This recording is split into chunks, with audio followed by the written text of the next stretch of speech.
kibbles and bits. And Same thing? This is our year.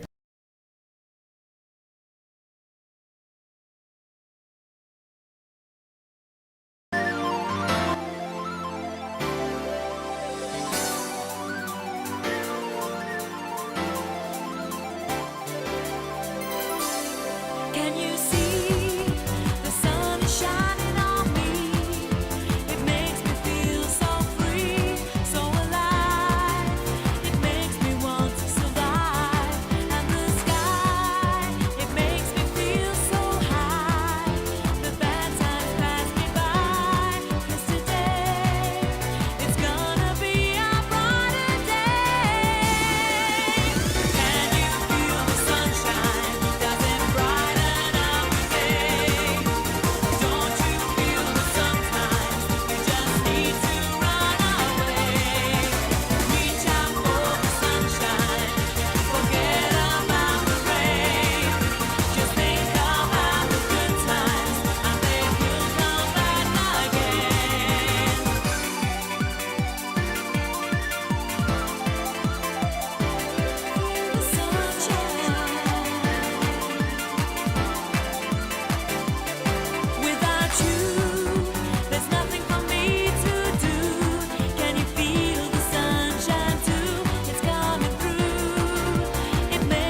Hey now, hey now. Hey now. Hey now. Hey now, everybody. Well, I... excuse me, I hope you're all having a good weekend. I won't get into mine. I'm just... whatever. It is what it is, tubes. So, the plan is for tonight we'll do a little bit of Lolcow Catchup from now until 9, or basically for an hour and 40 minutes at 9 Eastern time. That's when the Cobra tribute's going to go live. It's not a live stream, it's just going to be a video that they put together, but I figure we'll watch it as it premieres. Hope you all bought a drink combo. I unfortunately did not. This is my drink combo. It's literally green tea.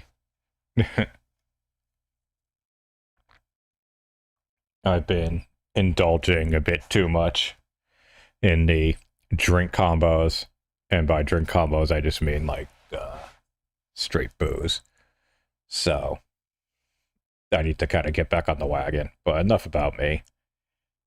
Let's jump to someone who's living even more pathetic life than all of us combined.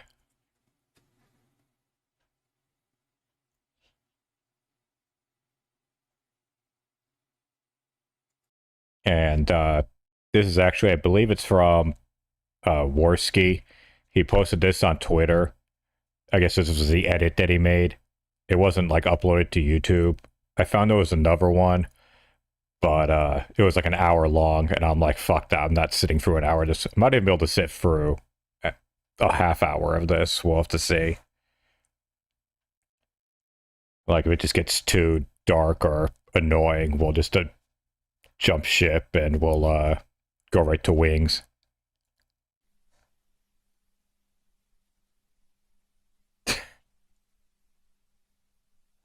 Boring. Oh yeah, so what made me do that is someone wrote to me, I pray you never lose a spouse in your lifetime. And which you're missing the point completely, which you are, but just watch. Just fucking this should watch. Be good.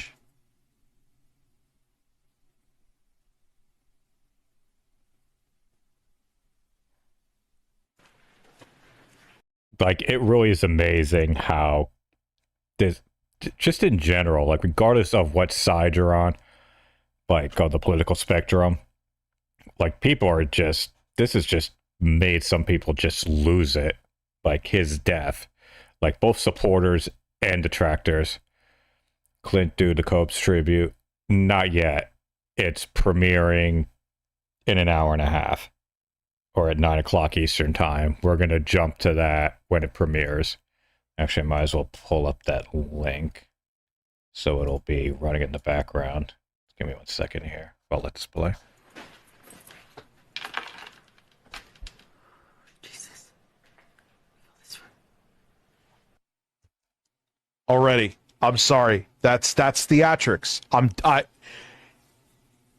If it was a left-wing pundit that I actually liked, and their spouse came out and did that, I would be like, oh, give me a fucking break. It's not just because it's Charlie Kirk. That is a weird thing to do. You are doing a pre-set up thing. Oh, there it is. And it doesn't seem like she was actually naturally brought to that point, like she's thinking about him and choked up. I'm sorry. I've seen a good portion of this already. It seems... Sorry, just pulling it up here. Sorry, I gotta readjust my mic settings. But yeah, we see here, premieres in 95 minutes. Yeah, Josh Celebration of Life. Oh, we already got a bunch of chats here.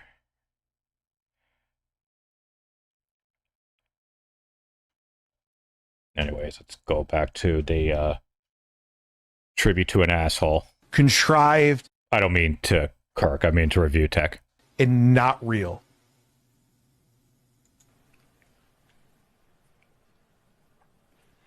Good evening. My name is Erica Kirk. Charlie Kirk is my husband. Responders who struggled heroically.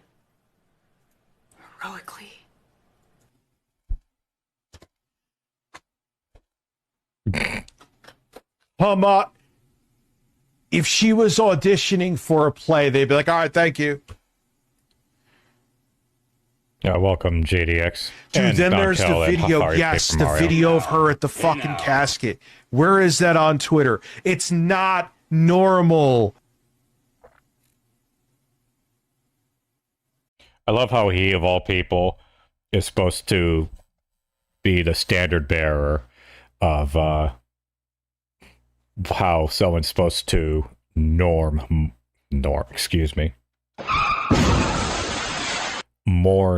normally. I was saying normally. This is like performative bullshit, dude. And if you don't see through it, I can't fucking help you. But if there was a wife of a left-wing, super progressive person that this, God forbid, happened to, and they acted like this, I would be all over them like flies on shit. It's not You lying normal. sack of shit! You lying sack of shit! You always see him acting like this to, a widow of a liberal. Through Switch Amulet. Wow, that's quite the way to play it, JDX. This is theatrics. She does not seem sincere. Responders who struggled heroically. If this wasn't all about him and like his wife, and I understand because of what she's going through, no one else wants to say this. This seems like something you would see on JCS before the wife had them murdered. It seems The fuck's JCS? but she doesn't seem sincere. And now she's like, how can I monetize this? I said what I said. Heroically. I know I rewinded it. I can't get over how fucking fake that is. How does that...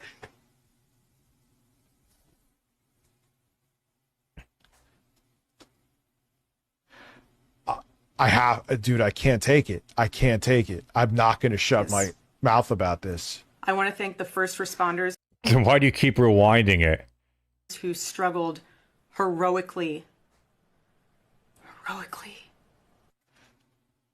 She even did like that eye thing. Did you see that?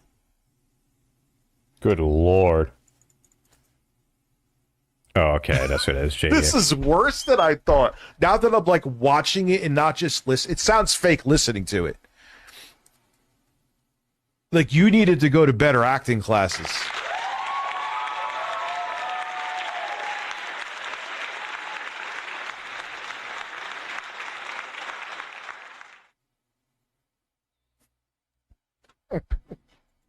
To save Charles's life. And the police who acted bravely. I didn't know, wasn't she like a model beforehand? But I'm sorry, this is not sincere. It's just not. It's not assumption. I know that she is not being sincere right now. This is a play for his business to keep people watching this channel. $10 through Super Chat. I did not like anything that came out of Charlie Kirk's mouth. But if you're not upset about his unaliving, whether on the right or left, you are part of the problem. Sorry, not Okay, sorry. Uncle, I understand. Like I said, if I have to tap out, we'll tap out. Or if people are like, fuck this, move on to something else, then we'll jump right to wings. Like, this shit's insane, ones. This is Twilight Zone. I feel like the Rowdy Piper, I think, was the wrestler. And I think, what is the movie called? They Live, where he puts the glasses on. You know, and then I go on Facebook. She just lost a husband. I know, and she should actually be emotional. Not look like she's reading a script at a community college to try to get cast in a play. To make sure that there Good were no Lord. other victims on that terrible afternoon. I want to thank the officers who have protected our Turning Point USA family. I want to thank the staffers of his amazing Charlie Kirk show. It's a fake hesitation. Do you see this? Am I going crazy? I feel like someone gave her, well, they probably did, gave her a script and was like, all right, let's see what you could do. Well, it looks like she is reading from something. But, like, who cares? You're giving, like, a eulogy. Like, most eulogies are written out on some sort of a script. I mean, clearly she has something on the, desk there. Who cares? You're probably better off writing something so that you get all your thoughts out. Like, who cares if she's reading something? The fake inflections, the fake hesitations. This is like the equivalent of watching a Hallmark special. I want to thank the staffers of his amazing Charlie Kirk show. There it is. I am not whitewashing this dude or not questioning things that I'm thinking and not going to say those things I'm questioning because you think I should shut up. No. Who helped him broadcast from this studio, this chair.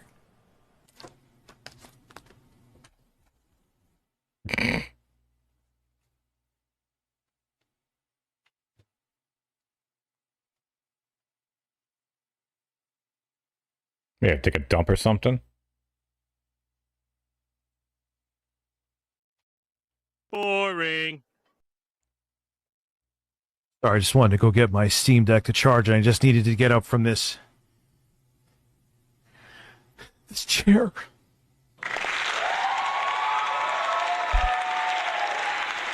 Brother, this guy stinks!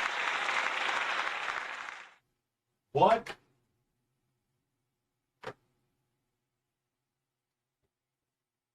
I don't know, dude. I feel like what's his name from They Live. How do people not look at this and this is the most insincere? Dude, just watch it again. Ugh. What the fuck is this? What is this? No one's questioning this? No one's like, why is this so saccharine? Ugh. This is worse than I thought.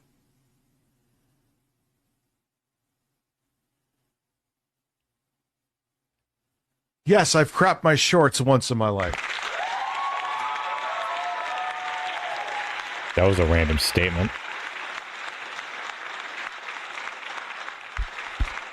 Dude, I saw people like with him with pictures of MLK. And I'm like, you know what he said about civil rights before? I don't think he's chilling with MLK. I promise you. I guarantee it. I don't think him and MLK would have much to talk about. This is not normal. This is not normal. And if you get offended... You're telling me this isn't normal. Not her, you. Tell me when I'm telling lies. by me saying that, tell me that you're stupid without telling me that you're stupid. This is not the way that you fucking grieve. This is not natural. This is about as natural as when Chris Watts was fucking interrogated by the cops and he was, I just need to see my little girls. And my wife, I wish she would just call me. Like, he's like, okay, I have no idea who that is. Fry making you think that I'm actually sad. Okay, you know what? This has bummed me out. And I've had enough of a shit weekend. Shit week. We need to point and laugh. So, sorry, I'm tapping out on this. Unless there's any major objections to me tapping out on this. And just jumping to Wings of Redemption. And then probably another Lolcow. Speak now or forever hold your peace.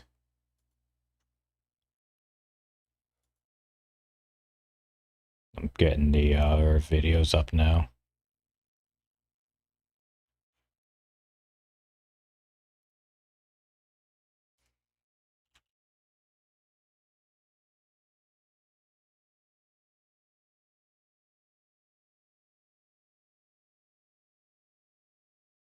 Damn it, hold on.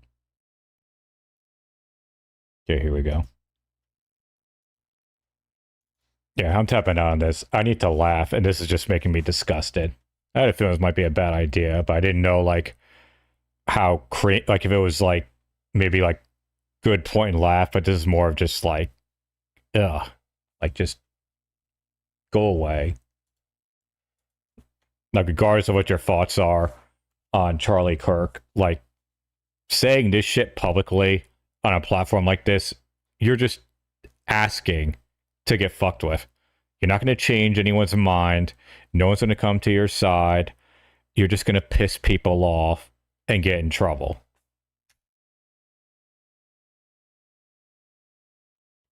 Now let's go. Let's watch Wings of Redemption get drowned in Pepsi. All right, it is time for the Pepsi baptism.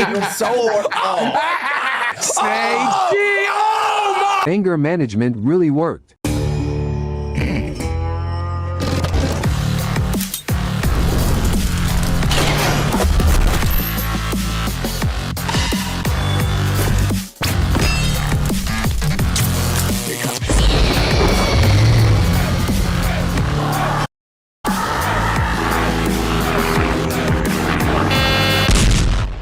Say my name. Breaking Banquet. You're goddamn right.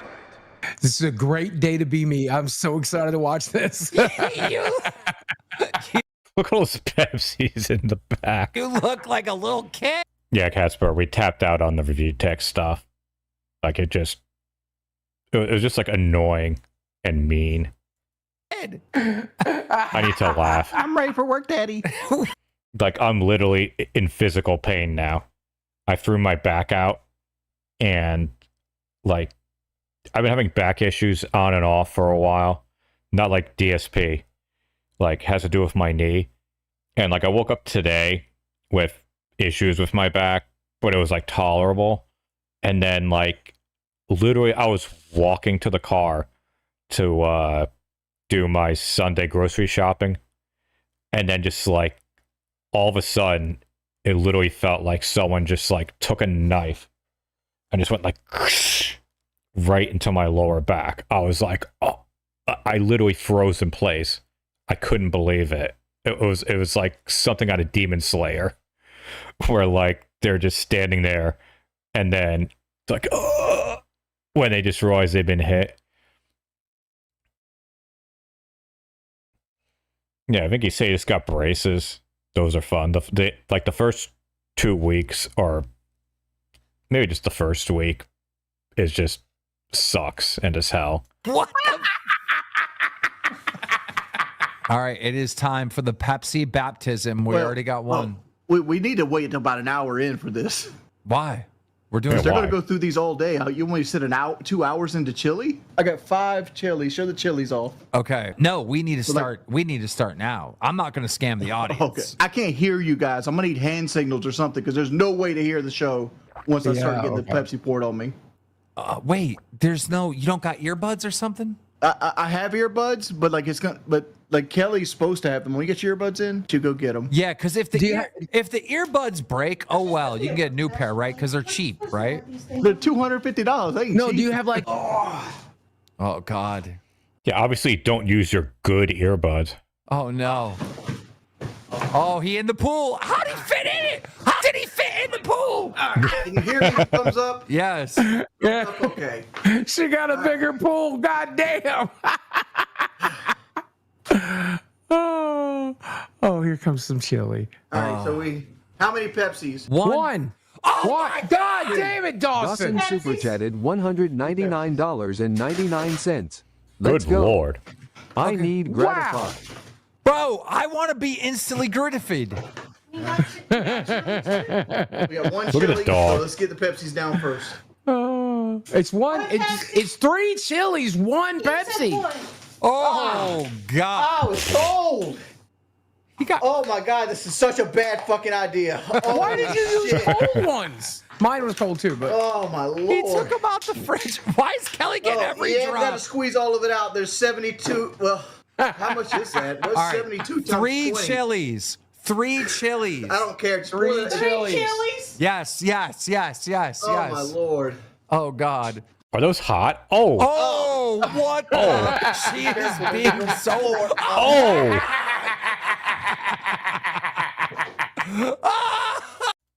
Why is that moving like that down there? Is there like a fan over there? God almighty. Oh, Oh, God. Hours. one more chili. Oh my God. Now you tricked my autism. One more. Hate shit on my skin. She's enjoying this a little too much. One more chili. One more chili. One more chili. One more. One. To what? One chili. One chili. My God. One chili. To what? One chili. One chili. 2 chilies? One. Why are they keep saying Your two? headset on yet? One. Just Put your headset one. on. Slow One. it down. One more chili? Yes. One Yes. chili. Yes. Oh. God. Oh. Oh. What's supposed to go on his head? I got some canned chili. Oh, my Oh Lord. shit. I did the chili. So I got one left. Oh my God. This looks bad. This looks like a murder scene or You're something. having a good time, huh?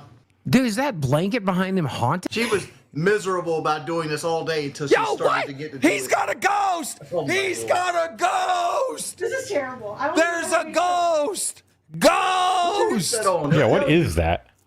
Ghost.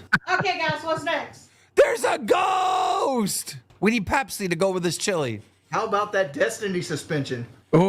Oh, I did not hear about I wish I that. was Destiny right now. Destiny? I don't think you do, bro. I don't think you want to be Destiny. Ever. Tell me when I'm telling lies. It's a vent. Yeah, it's a vent. Okay. We're All right. covering it so they don't get Pepsi and chili into the HVAC system. All right, y'all. The house will smell delicious. Oh. We do And I'm need sure it will to. cause bugs. Yeah, Pepsi. In my There we fucking go. eyes. The Pepsi sucks so much ass. Did you? What you say? Oh.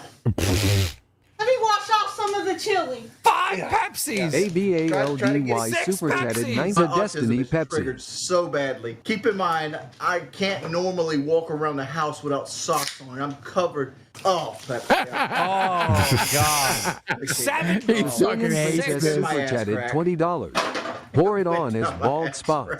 7. Opso 99 super chatted $23 and Look at all these super chats coming in. I mean, I don't know what their normal haul is, but I have to imagine they did a lot better this time. 68 Murder cents. victim, do I One not? more. Dawson was scammed. Oh, No, 6. she wasn't. 6. oh my Lord. Dude, I hate this for him. I hate this for him. Dude. This is what his stomach looks like every day. This is what he eats. 6. Every single day. It's- This is going to be absolutely disgusting. There's going to be The Seven. Toaster so super fucking chatted Going to be? I think it already is, pal. Tell me when I'm telling lies. $19.99. Oh, yeah, right. Like we're going to Page have every 5 stray Pepsi. cat in the whole neighborhood is going to be coming over here. Like, enjoy this. Enjoy What this. do you mean stray cat? Do stray cats like Pepsi? Trey cat is coming Oh, over. Why is she not dumping it on his head? I don't get it. Kelly is enjoying this too much, My too, by the Lord, way. this is going to be so terrible Poor dog. once it starts to dry. Why is the dog in there? I mean, wouldn't you make sure the dog is kept out of the room? Like, close the doors. What do you mean when it starts to dry? You're not going to clean it up? How many have you bought? God! How many have you guys bought? That is a cute dog, I have to say. I wouldn't mind having a dog look like that. Is there Not not as a cute as break? my dog, but that is a cute dog. No, because they keep. Oh my Lord! All right, are we caught up? I think we're caught up now. I think Okay, we're caught up. officially caught up. Wait, Did one we get more. the right number of chilies? $20. Yes, we did. Justice for Mr. Wings. He needs This one is more. a live crucifixion. You know, other Chili people execution. drink They're welcome, alcohol for like Ramza. 50 donations. I get Keep fucking saying Pepsi. dump it on your head. Okay, yes. Now we're at 0. Now we owe no more. 0. Oh, they were doing it based off of super chats. like, so I was doing something else at the time, and I just happened to pull up my YouTube feed, and I saw the thumbnail, and then I like moused over, and I started seeing this. I'm like, what the fuck am I looking at? You're I only messing watched up like my a minute of headset it. dent. Okay, welcome, that's Master. not Pepsis that have been done. We're good. We're good. We're good. There's only like 60. Two Pepsis and one whipped cream. It's Whip it, Kelly. whipped cream, and we have a whipped cream right now. And we owe We have a two whipped cream Pepsis. right now? Okay. And we owe two Pepsis. Tell her to stay on speaker so we have a line of Yes, communication. stay on speaker, and we have two Pepsis. I'm going to mute myself. Oh, the chili and the. Oh, come on. Oh shit! Oh shit! Here! Oh my God! She creaming! And people say I have anger issues. I know. Oh, What dude. y'all don't know is I put some of these Pepsis in the freezer and I put some of them in the fridge and I left Yeah. some on the porch. So he doesn't know which is which when I pour it on his head. Oh God! Why would you do that? That is evil, right there. Like, because that was the thing too. When he was complaining, he was like, "Why is this cold?" Nothing that to it. I'm like, why would you put those in the fridge if you were just gonna waste them on him? But it's to make it hurt more. That's kind of fucked up. What did Retard USA do? It was just his like railing against Charlie Kirk's widow. We watched like 10 minutes of it, not even, and then I tapped out because I was like, I was hoping there would be like something to like point and laugh at, but it was just boring, stupid, and mean. So I just tapped out, and I'm like, fuck it, I need to laugh. This is literally the perfect like cleansing or palate cleanser for what we watched beforehand. Oh, God. That was a Oh, that's cold. That was a cold one. That's a cold one.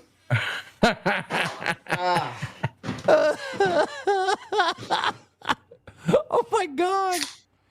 All right, well, you know I what? haven't- Oh, no, at least that one's warm. Oh, thank you. At least that one's warm. Thank you. Oh, Two my Pepsis, Lord. right? You know how when you get taken How in, about that docket? Yeah. Here's one more drink. For all the people out there, remember that Well, I guess they're super chatting $20 for one Pepsi to be thrown on them. Whoa, talk about a fucking amazing ROI on that. Tell me when I'm telling lies. there's a 2-hour show. Conserve your ammunition.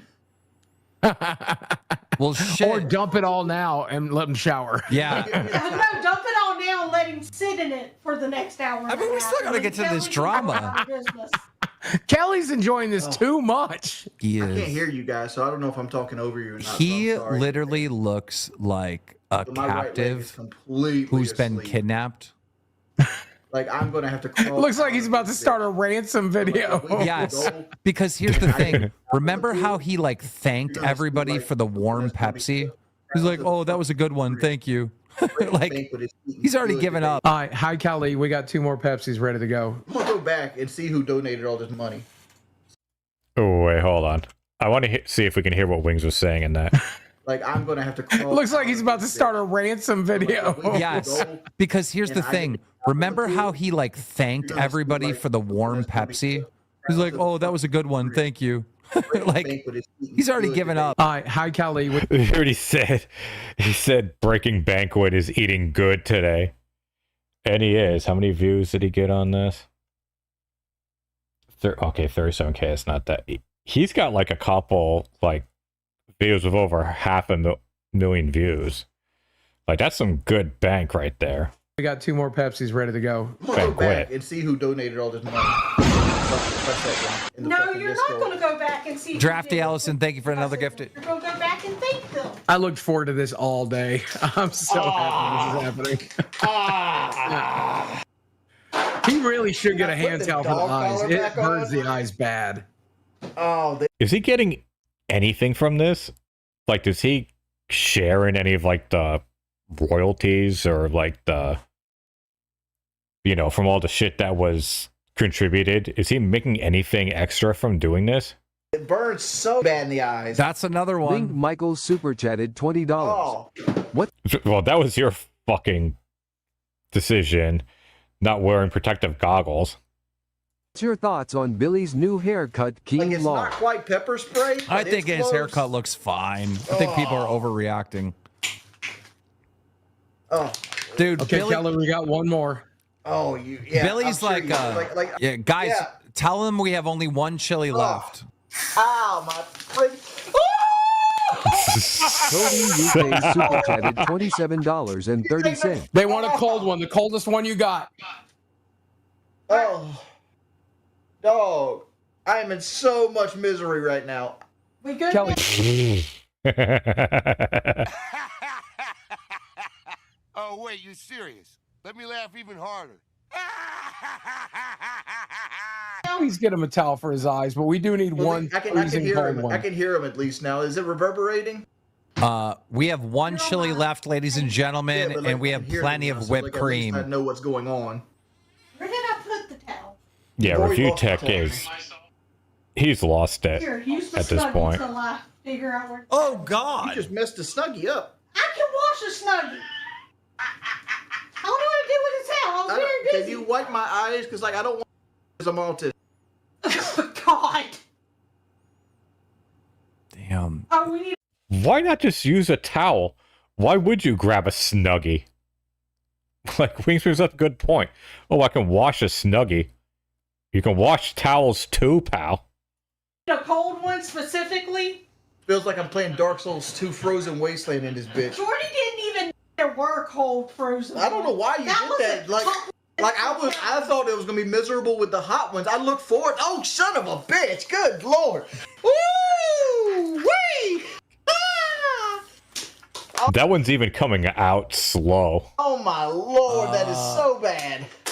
Oh my God! You're right. Oh god, I'm not opening it. Like I'm frozen with like there's.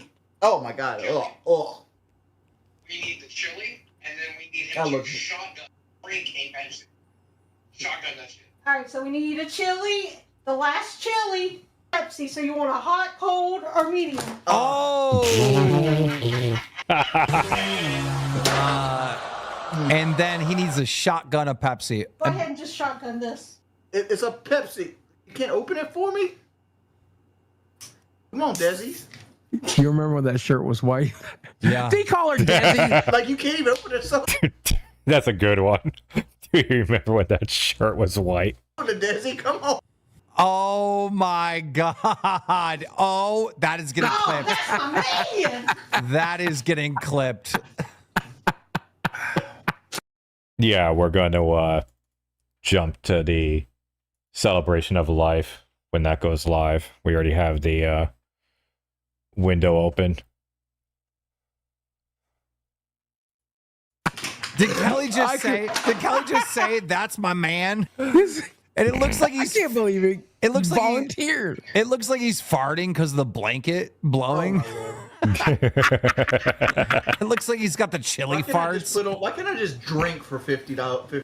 Wouldn't he Why can't pass we make out it a if you 50 made him donation keep jet? drinking them? Like, you can only fit so many. You made at least Yeah, that would probably kill him.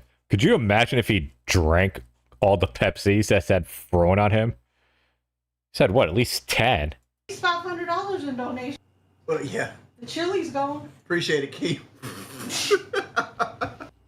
Dude, I looked down in the pool and it made me go, ugh, like I want to vomit. Because it's literally a mixture of chili and Pepsi and it's all mixed together. Okay. It looks like a brine, like a stew. I'm gonna Like somebody got like server mute him for a second. I gotta ask the audience: should we let him shower and come back and like do the show and talk about all the drama, or do we just keep him in there? What do you guys want? All right, they're gonna keep guys, him we in got there. 2 cans of cheese. because I'm icky. Go, Steve Austin, go. You gotta give me. He wants them both at the same time. Oh,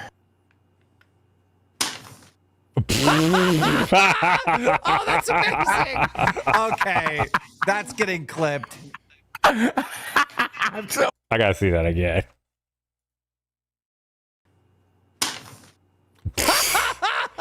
Oh, that's amazing. Okay, that's getting clipped. But I don't think you're not supposed to like hit it like this. I think you're supposed to like hit the heads close to each other. I feel like that gives you a bigger. I don't know. I feel like Austin never did it just like that. Stone Cold Steve Patson. That's a good one. I'm so happy right now. That is so I love getting- this war. Jordy, this is the best Jordy. He's doing more? Oh, God. Yeah, this is me laughing through the pain. Good job. We're both of us are laughing through pain right now, except different types of pain on my back. For you. Dude, he's right. He's brining in that shit. That's soaking into his He's meat. His brining. meat's gonna be so tender. You know what the worst part? The worst thing I ever done was like I had mustard put on my head, and I had to sit in it for like the entire show. I think it was the show like Going to Fat. I'm making a poll. But I smelled like ketchup and mustard for like a week after it. Like I would lay down in my bed and like the mustard, I would just smell mustard. Red. It took me like a week of washing my hair to get it all out. All right, everyone want him in the pool. 60% want him in the pool. The dog is literally eating chili off of this floor. To get the dog That's away. a happy dog eating Pepsi and Just chili. letting the dog eat. That cannot be good for the dog. I mean, you can make the argument, well, it's not going to make them sick. Still doesn't mean it's good for them. You know what I mean? I can't imagine Pepsi is good for a dog. We did a poll to see if we could. Yeah, I would be like, Kelly, get the fucking dog out of here. You could shower, but 60% of the audience wants to keep you in there.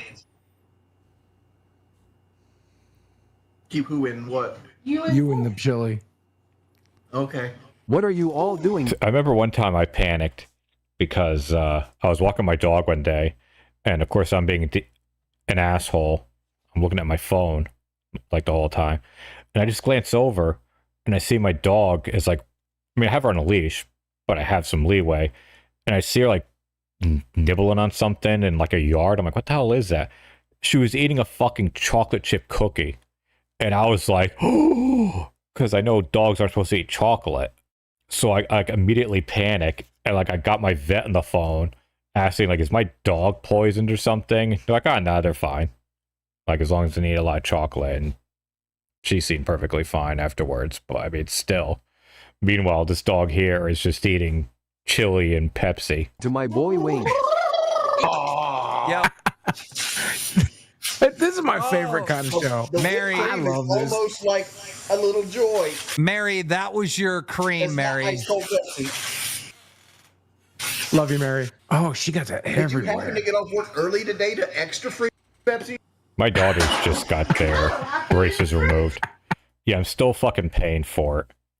But there's another thing that just pisses me off, right? Sorry, I keep pausing this, but like, fucking, for some reason, my insurance company, like, they pay for part of the orthodontics for the braces, but rather than just go and like send the money directly to orthodontist office, they send the checks to me, and then I need to bring the checks into the office. I need to sign them and give it to them, or take the checks and deposit them to myself and then write out new checks and give them to orthodontists. I'm like, why don't you just fucking give them directly to the office? Why are you adding a middleman? You know why they're adding a middleman? Because if you look at the contract, they say if you miss one payment, like if you don't deliver one payment to the orthodontist, then the insurance company does not have to pay anymore, and the rest of the balance is left on the customer. So basically, they added this step to try to see if just 1 month I fuck up and don't drop them off, and then I'm left the rest of the bill. I was so tempted to just scream at them on Friday about this. I'm probably going to call them sometime this week and be like, listen, this is fucking ridiculous. Oh, Dawson wants flour. Cheese, cheese, cheese, cheese, cheese, cheese. Oh, God. Oh, I saw this. Oh my God! Oh, my God! Holy sh! Did you see how she threw that, by the way? Watch this. Cheese, cheese, cheese, cheese. Oh, God. Snake. Oh, my God. Cheese, cheese. Oh, God. Snake. Oh, my. Like, if she had lost her grip, that would have, like, knocked him out. That would have, like, knocked him right out. You know what I mean? Oh my God! Holy shit! A taco dip right now. He got the chili, cheese, and sour cream. Yeah, I mean, the brace is already off, but, like, I'm going to be paying, or dropping off checks, rather. Well, both paying and dropping off checks for, like, another year. Chatted $20. That dog is going to town on that whipped cream. Pepsi, Pepsi. She's just like her mama. At least it's not a loud ass barking dog. Not Nail Slammer super chatted $19.99. Tears of Joy Wings and Booger or Keen's Play Toys now. Flour, flour, flour, flour, flour, flour. Wait, Pepsi Oh, I didn't first. see this. We'll have officially made him into a human burrito at that point because with the whipped cream on top. Not going to lie, but Wing, you are making me sickle. I'm out full score. The whole point of the pool was to get the Pepsi. Okay, now the flour. Anything that resembles flour. How about body powder? Baby powder? Body powder. Okay. Oh God. Oh God. Oh, close your eyes. Close your eyes. Oh my God. Oh. Oh my. Okay. Oh God. I would hate that so Dude, much. that looks like he's in hell. Yeah, He is. hate every Okay, second of now it. we owe a can of cheese. Cheese, okay? And then after this, we owe another Pepsi. Okay. You know, that other side's not getting along. Let me walk over here. Oh, God. Like I feel like a layered cake at this point. God. Somebody, I don't know if I said this before, if I'm glitching or not, but somebody in chat said this is the weirdest Pepsi commercial ever. Right? Oh, he put it in his That was ear. a cold one. Hold on. It looked like she did it right in the ear. Oh. Yeah, look at that. Hold on.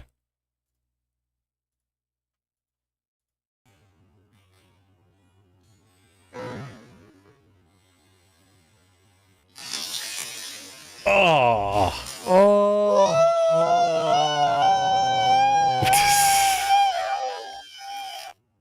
That was a cold one.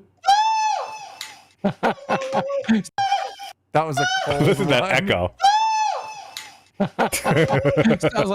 That was a cold one. It's like Michael Jackson.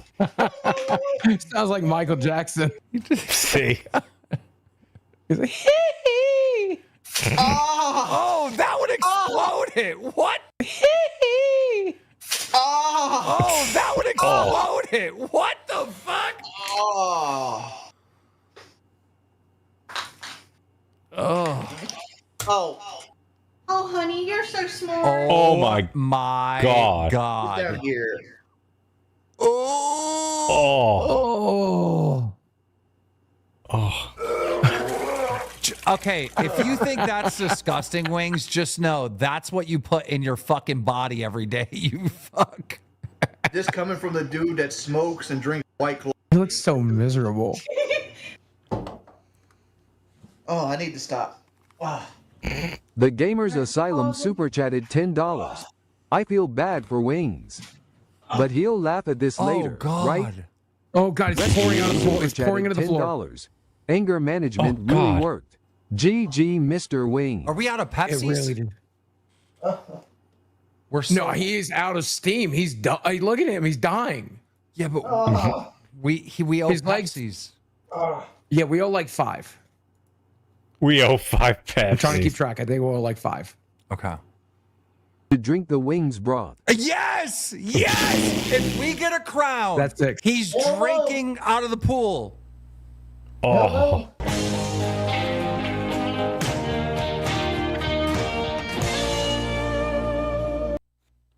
Wow.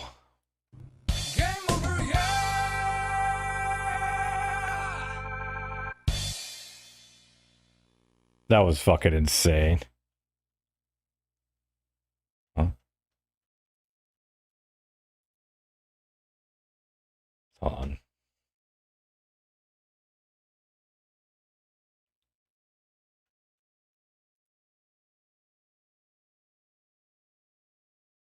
He's in for it now.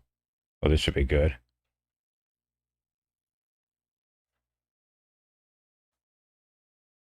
That would have been pretty good, though, if they had convinced him to drink that. I mean, my God. I think with the Charlie Kirk stuff, I feel like a lot of people have grown up, because even though there's a lot of people that were celebrating the death and doing all this stuff and getting fired from their job, I would have thought it would have been way more. I thought there would be way more disrespect than what there was. I was really. Jesus, was that a canned ravioli that wished to be a real boy? Hey now, hey now. The fuck was that? Yeah, Joof, welcome. Yeah, that was, you gotta watch the whole thing. You can even rewind, or I can send you the, link later. Surprised at how much respect got put online from a lot of people. And it made me feel a little bit better about the country. There was a lot of people on the left that started calling to lower the temperature, and were pretty respectful about the situation and responsible. And then you had people like Review Tech, I would say, after this tragedy. So that was my take, you know. I didn't get held up on psychopath fucking teacher from Louisiana who celebrate the death and is now suspended. I mean, yeah, that's gonna happen. There's a lot of retards out there that are gonna do that, right? But I would have expected it was gonna be like half the country, and it wasn't. It was not half the country doing that. He did have some bad takes, though. I mean, well, everybody does. But Wings talked for 10 years. But here's the thing, Wings. I think you have bad takes, and you think I have bad takes, right? Yeah. Tell me when I'm telling lies. We have common ground, right? On certain things, right? Well, here's my issue with Charlie Kirk and on the right. Listen, everybody pays attention, like the left celebrating his death. Let's say with the right trying to make him out to be a saint. First off, Charlie Kirk. I've seen a guy on the right wing compare Charlie Kirk to Jesus at this point. It's like, what man at the age of 33 has done more than Charlie Kirk except maybe Jesus? It's like, I mean, like Kurt Cobain would arguably have done more for like the world than Charlie Kirk. What? Like, was done. Hold on. And he was a drug addict. If you want to go Christian, Baldwin IV. He saved the Crusades from Saladin in Egypt. He died. Well, okay, that second one's a deep cut, but I don't think you can compare like Kurt Cobain to Charlie Kirk. That's not even the same fucking sport. You can't go and compare what they have done. You know what I mean? And how do you even quantify that? Like what someone has done. He died at 26. You know, it's like this guy's not a martyr. He's a guy that tried to make money by regurgitating right-wing opinions and making them more palatable for like simple people. That's all he did. Are you talking about Kirk?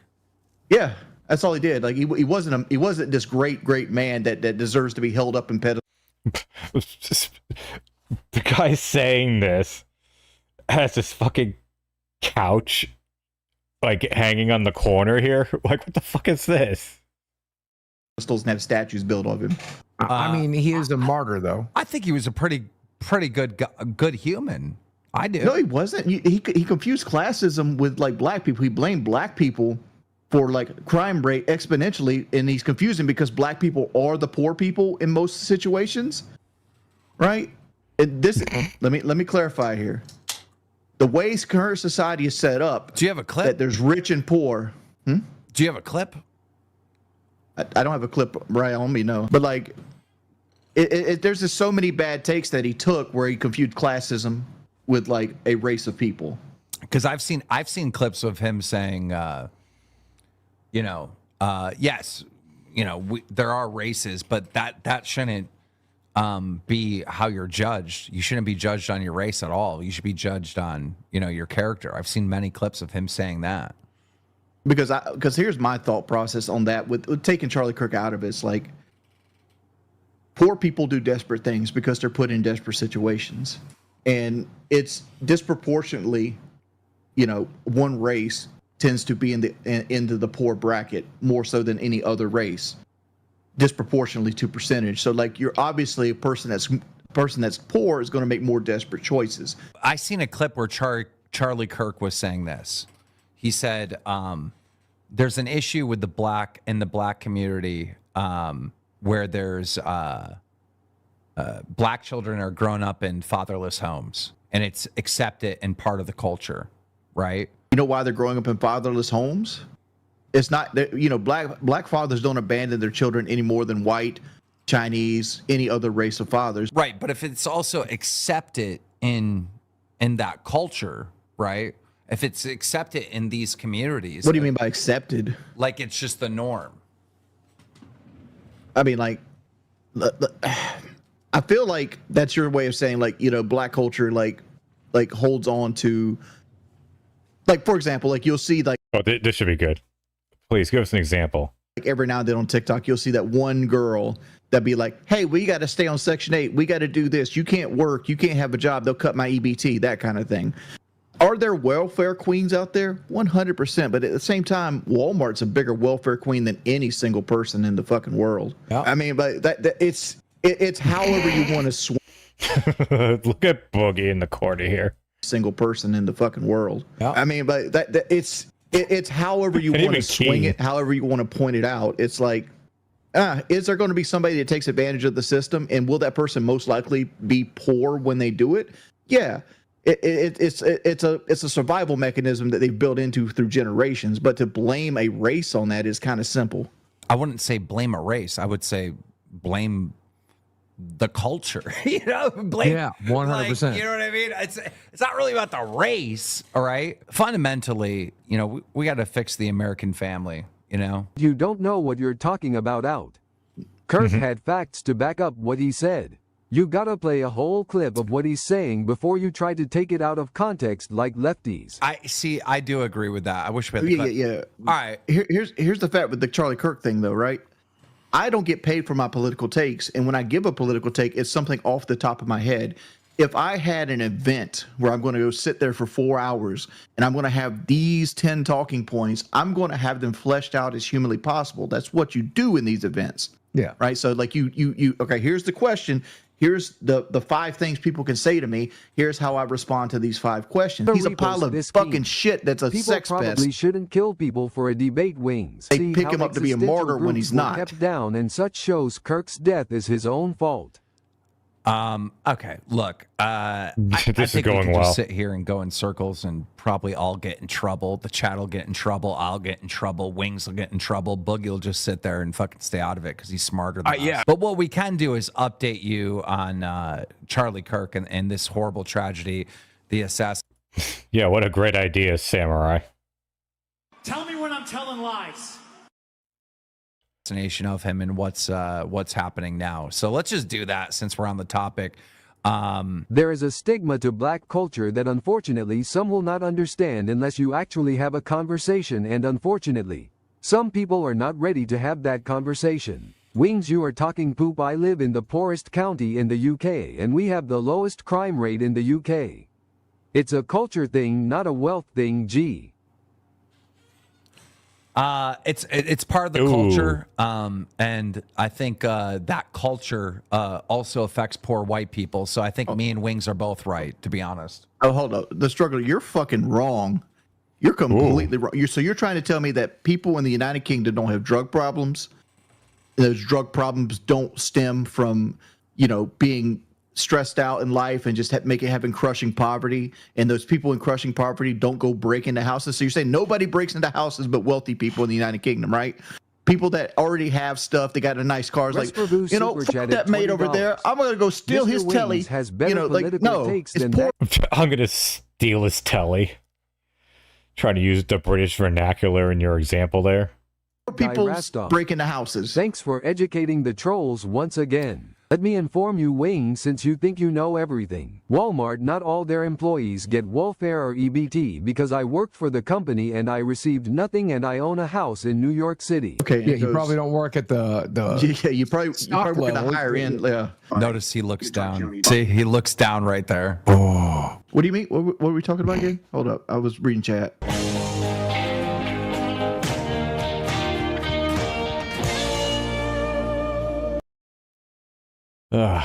More great takes.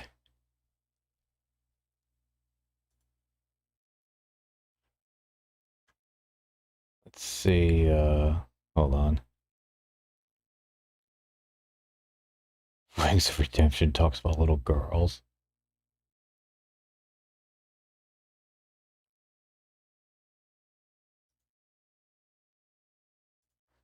This should be interesting. Now moving over to Lummox.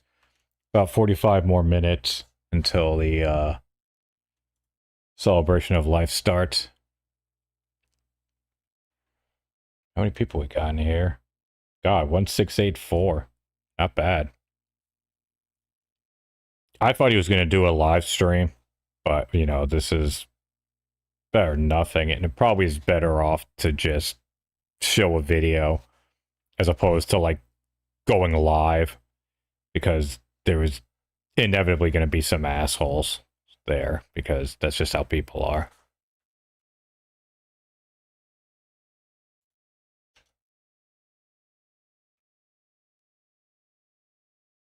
Great thumbnail.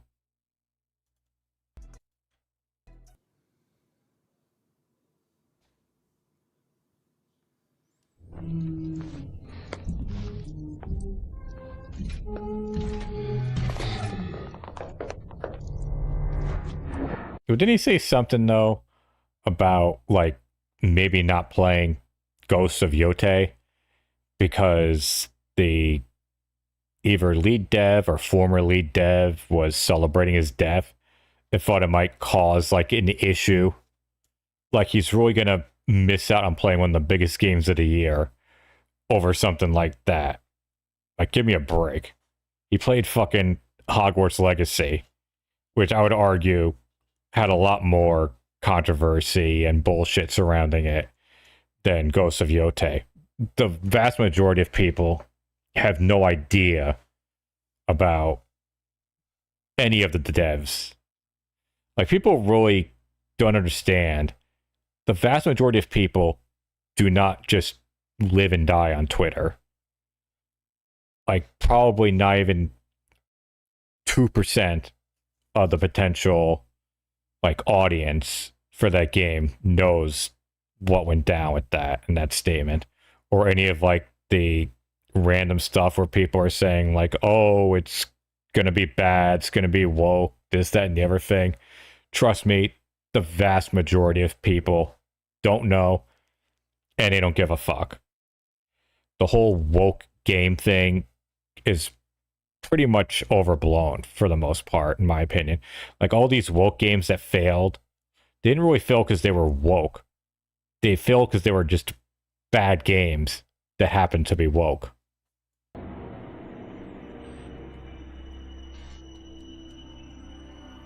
Australia, Baron. Like, I love when people were saying, like, oh, well, Spider-Man 2 didn't sell as well as Spider-Man 1. It's because it was woke.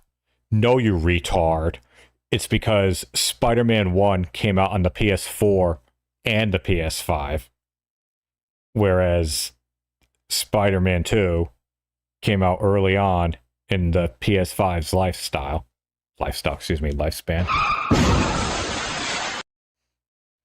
And also was a very safe sequel.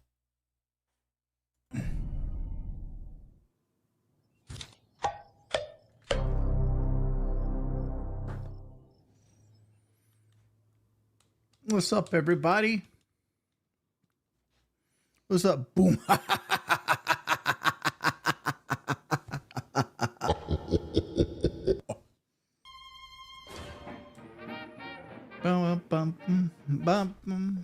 Here we are. 'Cause we got a ticket to ride and we don't care. She may surpass even me. Ah. Wings, wings, wings, wings. I should replay Bioshock 2. Here he shouts to his crewmen as he wipes sleep from his eyes. Full stop. We begin building here. Platform is secured. Work progresses at an astounding rate. Designed to be the foundation. Daddy won't bite until you do. But to get to Lil Sis, you gotta put the old boy down for good. Do I say XRP as donations? I don't know what that is, man.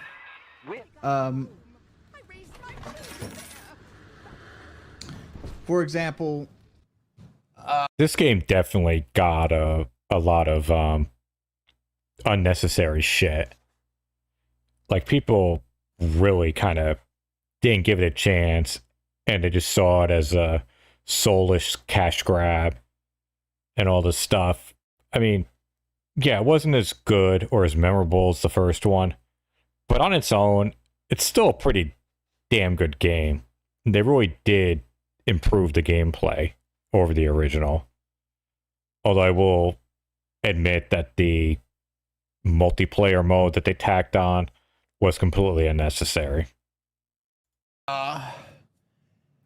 Generally, when you impregnate the little girl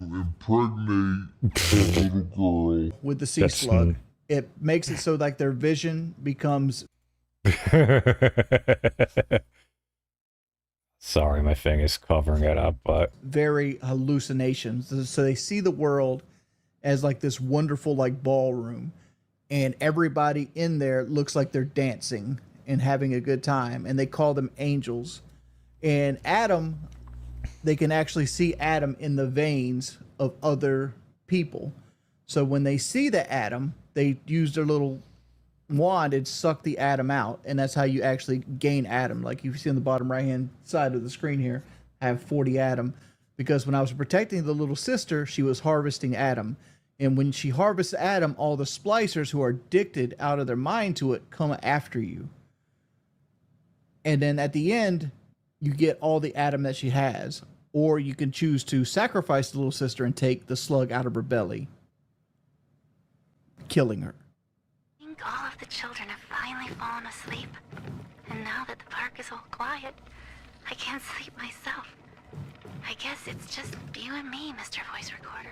Do I have a PhD in Bioshock? No. I've platinum Bioshock 2 twice. I've platinum Bioshock 1 once. This game promotes violence against women. No, it doesn't. If you don't like the game, complain to Ken Levine. Well, not for this one. Ken Levine had fucking nothing to do with Bioshock 2. That was what part of the problem was, or why people turned against it. Instead, he spent like, Christ, how long did it take for Bioshock Infinite to come out? Wasn't it like 10 years? Hold on, I'm going to look that up. Power of his mind in a single miraculous idea and What the fuck? Hold on. to rise above. Well, thank you, Realm Tracker, for the 2 pounds. The parasite fears the visionary, but it cannot plagiarize, it seeks to set, but it cannot break. Okay, I was wrong. I was way off. 5 years. But still, that was well beyond what they were expecting.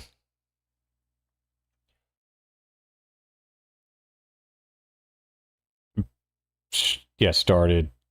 Yeah, because it was, they were building it concurrently with Bioshock 2. like Ken worked on Infinite while 2 was being made as well, I guess just to tide people over. But it just kept fucking going and going. I'm pretty sure, didn't they bring in that guy to help finish it? What was it called? Wait 1 second here. Plot, gameplay, development. Yeah, Rod Ferguson. He's literally like, what is that guy called? He's like the wolf when it comes to game development. Like when you have a game that just won't fucking finish, that they can't finish with, you bring him in and he just fucking gets it done. Rapture was founded on an idea, and here they are held in. He's done that at least twice. Down here, it's your survival or hers. Laguna, I can't today, man. Like, I'm probably going to go take a nap after this because I got to get ready for the stream tonight, and I haven't slept yet. Your parents sought a private life, using their Sounds like my day. to provide for you. They learned to twist. I slept horribly. I had to take a nap in the afternoon, and then I had to go and bring my son to see the new Demon Slayer movie, which was okay. Like, I don't know. A lot of stuff I didn't like is just stuff that I don't like about modern anime, but that's a whole other discussion. Believing themselves masters. Even lethal. The lab aides are starting to call them big daddies. Perhaps there's some genius to that.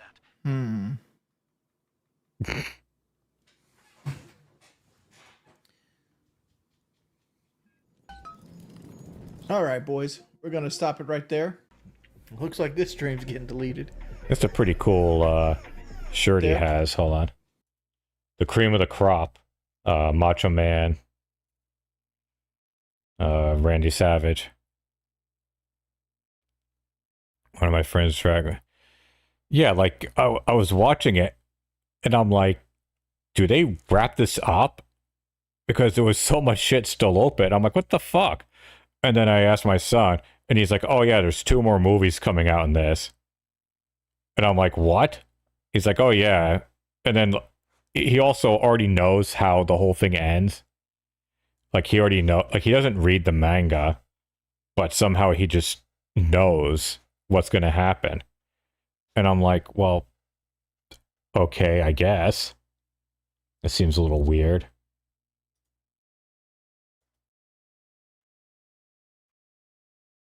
Oh yeah, like that was annoying to me too.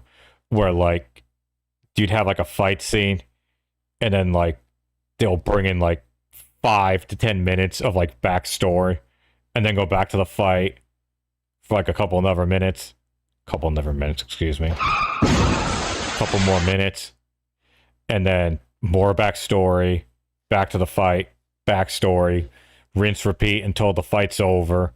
Then you jump to another conflict, whether it's one starting off or one like in the middle, like what they did with Shinobu.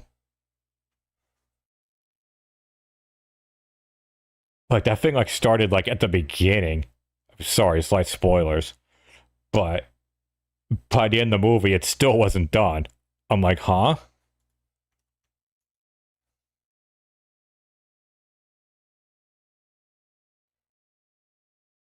Yeah, I kind of felt the same way. And then, like, one of the other movies, I think, was just, like, an entire television arc compressed into a movie. And I'm like, but why? Lumix is like this. God, he's still playing COD. I have to admit to something. I actually pulled a Wings the other day. I actually rage deleted Black Ops 6.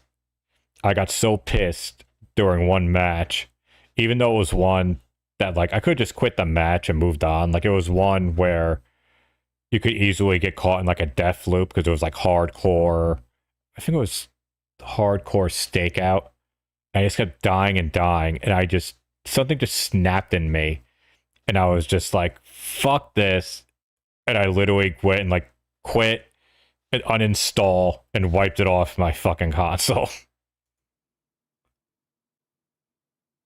I hope that's the closest I ever get to being like Wings of Redemption ever.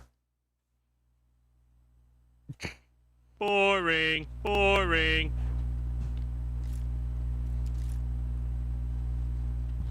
I might reinstall it, but I don't know. Hello. I need to move my camera. I could easily reinstall it. Fat boy over here. I wish they would just put, I really wish they would finally go and just put all the old CODs on Game Pass. I don't know what the fuck is taking them so long. I think it's because they're afraid, because they know how much people love those games and want to play them, and they're afraid it's going to cannibalize the newer CODs, and people are going to play it less and therefore spend less money on it. That's the only thing I can think of. Because honestly, if they had thrown, it's just been the modern ones. Like, yeah, pretty much just the modern ones. Like, I don't think, they definitely have not done any from the 7th generation of consoles. So there's no Modern Warfare, World at War, Modern Warfare 2, Modern Warfare 3. I mean, the originals, Modern Warfares. They haven't added Ghosts. They didn't add Infinite Warfare, Advanced Warfare, the other Black Ops. Yeah, none of the other Black Ops have been posted. Or posted, made in Game Pass. But, like, if they had done that, like, early on or, like, years ago, I swear to Christ, the Xbox Series S would have sold like hotcakes. If you would like package them with like 3 months of Game Pass and point out the fact that like, hey, you can play all the old CODs now, freaking PlayStation owners would have nabbed that up like it was nothing. A $300 box to play all the old COD games that they grew up with and loved, that you can't really play now because no one's using the PS3 anymore. And the only ones who are just sweaty players who have no lives. Well, yeah, well, that's the issue too. Yeah, now there's literally no reason to buy a Series S. There at least was at one point. Not anymore.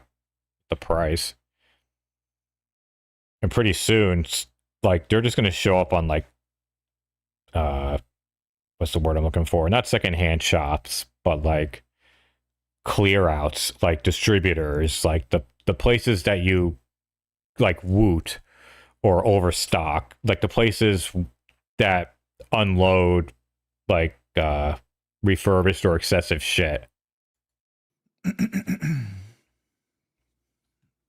Because all the stores, like the Walmarts, the Amazon, stuff like that, are just gonna try to get rid of them wholesale because they're just taking up space. No one's buying them. Okay, about a half hour until the celebration of life. I'm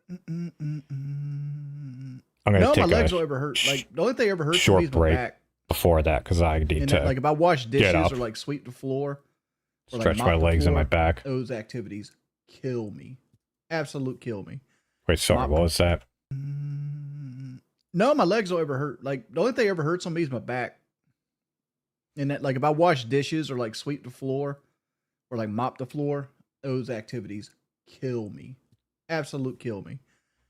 Like Sitting down and walking picking kill stuff me up. today. Anything where I have to like suspend the weight of my stomach over my back, absolutely kill me.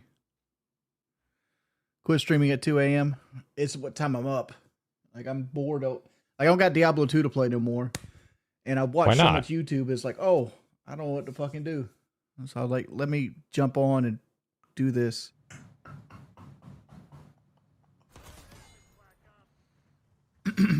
Welcome. If I ever do the Pepsi Big Rocket challenge, Man. you mean like drinking Pepsi or Coke blindly? I mean, I could do it because I I had it's not sweeping on the UAV. I did turn it on, I promise. I did. I could tell the difference because I have a very like distinct palate, and I've drank them for years. But like somebody that just doesn't drink soda that often would have trouble with it. Did Call of Duty save my life? Nah, but it paid for my house. It did do that. Yeah, I mean, I did a tribute. Oh, sorry, my back. Shortly after he died, and I mean, it was tough, man. It even brought back some like personal experiences. I mean, obviously not that I have more the thing of Clint or his dad finding his son dead. You know, I mean, like I found my mom dead. Well, not even so much that she literally died in front of me. And just like the thing of, you know, you never get over that. Like the wounds may heal over time, but that leaves a scar. That does not go away. And the idea of like, I got 3 kids of my own. The idea that I would just one day find them dead, like, I don't even want to, like, that kind of shit would keep me up at night. I can't even imagine anyone going through that. But he ends up getting away. So I don't chase. No reason to chase. Never chase. I mean, even my aunt went through that one time, and she's going to probably go through it again soon. She had one kid die of crib death, and then another one now has brain cancer. And she has 3 kids who end up bearing 2 of her 3 children. And that's just...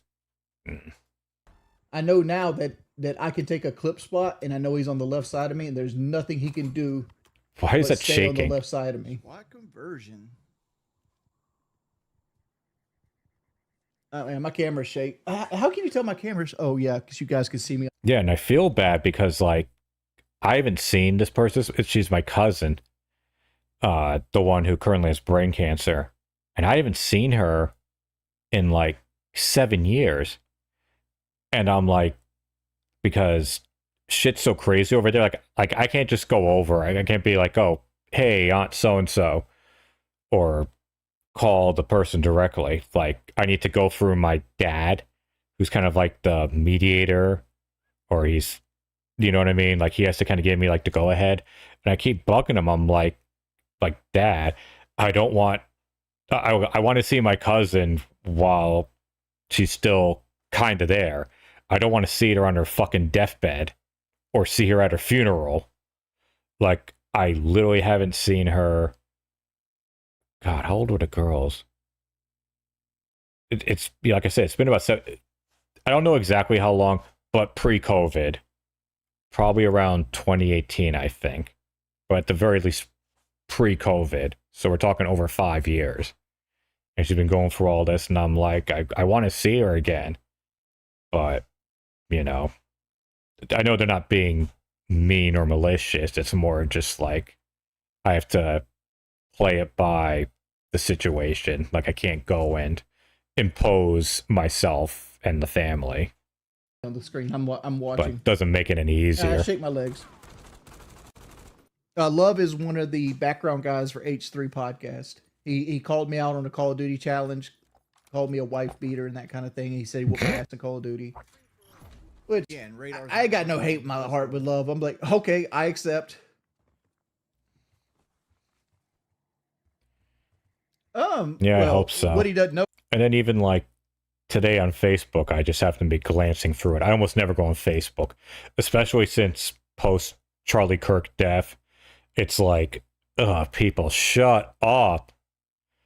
Like, I'm just seeing all these things, like either like celebrating it or being like, oh, well, I didn't see people, you know, saying good things or mourning when so-and-so died. And it's like, but like, it's just day after day after day, they're posting the same shit. It's like, sweetheart, move on. Like, stop it. But anyways, I get a thing from one of my cousins, or he posted, just update everyone, my mom just got out of surgery and she's doing good. I'm like, what? My aunt just had surgery? So I text my sister. I'm like, what happened to Aunt Joan? Like, is she okay? She's like, I don't know. I just saw that she got out of surgery. She saw the exact same thing I did, but she's on Facebook more often than me. Then she responded after that. She goes, how are things over there? And I was like, I still haven't responded. I really don't know how to respond to that. I'm like, do I give the diplomatic answer or do I just fucking give the honest answer? And then she has to read like a wall of text of like, whoa. And then like have to deal with that stuff. Because me and my sister aren't really that close. But we don't hate each other. We aren't close. We don't live close to each other. We almost never see each other. I haven't seen her again since COVID. And yeah, we're just not close. But there's no malice. I don't hate her. Even though, like, no, don't get back to this, but like, we really did not have a good relationship growing up. We were like oil and water. Very, like, just I don't even want to say abusive, just constantly butting heads. We just didn't get along. And now when I see how my kids act, because it's the exact opposite. I have 3 kids. They're aged 15, 13, and 11. But even when they were younger, they were always close and very good to each other, very nice, very supportive, you know, constantly doing stuff, playing around. And I look at it and I'm like, God, I'm so jealous. Or like, oh, so this is what a healthy sibling relationship is supposed to look like. Because I never had that, unfortunately. Or we had it for a little while. And then as we got older, things just got, you know, I don't know what it was. I think part of it is that there was just some deep down jealousy and anger that my sister had towards me because she felt like my mother favored me, like aggressively so, even though I didn't really see it that way. Although I did find out later and I felt really embarrassed by this. I didn't realize, so and I'll get after this, when my mom died, obviously she had a will and had assets and shit like that. She left us a bunch of money, which was really just money she got from my dad after they got divorced. But anyways, as part of the will, she put in it, before I could get my share, part of the money had to be taken out to pay off my student loan, like completely pay it off. So my share was the money that was allocated to me after paying off the student loan. So I finally just cut them a closing check of, I don't remember how much it was. This was years ago. And then, like, fast forward to like 3 months ago, keep in mind, my mom died, you know, over 15 years ago. And fast forward to a couple months ago, my dad says, oh, you know, your sister just finished paying off her student loans. I'm like, what do you mean she just paid off her student loans? He's like, yeah, she was still paying them. And I was like, but didn't mom leave her the thing that wiped it out? And he goes, oh, no, she only did that for you, not for your sister. And I was like, ooh, jeez. Like, I couldn't believe that because I just didn't know. And she paid off my loans, but not my sister's. And I was like, ooh, I didn't know that. Maybe there really was some favoritism. But I'm sure she didn't like that because I know she knew about it because she had to execute the will or helped execute it. So. Is 8,000 hours is rookie numbers. I got 3 doctorates in Call of Duty. I bet you money I have 150 hours of pro scrimming. Oh no. Which that doesn't match the 8,000 hours. But like. Okay, so after this, I'm gonna take a short break because I gotta get up and stretch my legs, and then it'll bring us up to right about 9 o'clock, the celebration of life. Like, it's a lot higher. You learn a lot faster when you actually do pro scrims. Like, how old will you live to do? You reckon? Oh, dude, I don't know, man. Like, I gotta get better at like losing weight because like I'm at the point where like I don't want to do anything most of the days, and that's an issue. I would say so. Like here,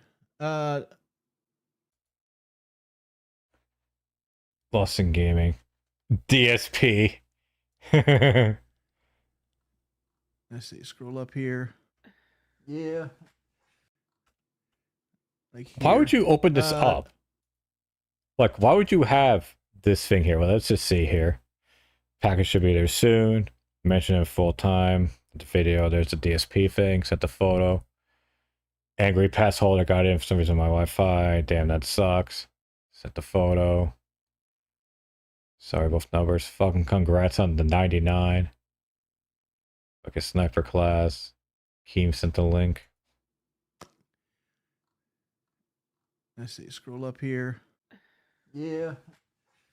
I finished Diablo, so I ain't got shit to do no more. I was like, oh fuck.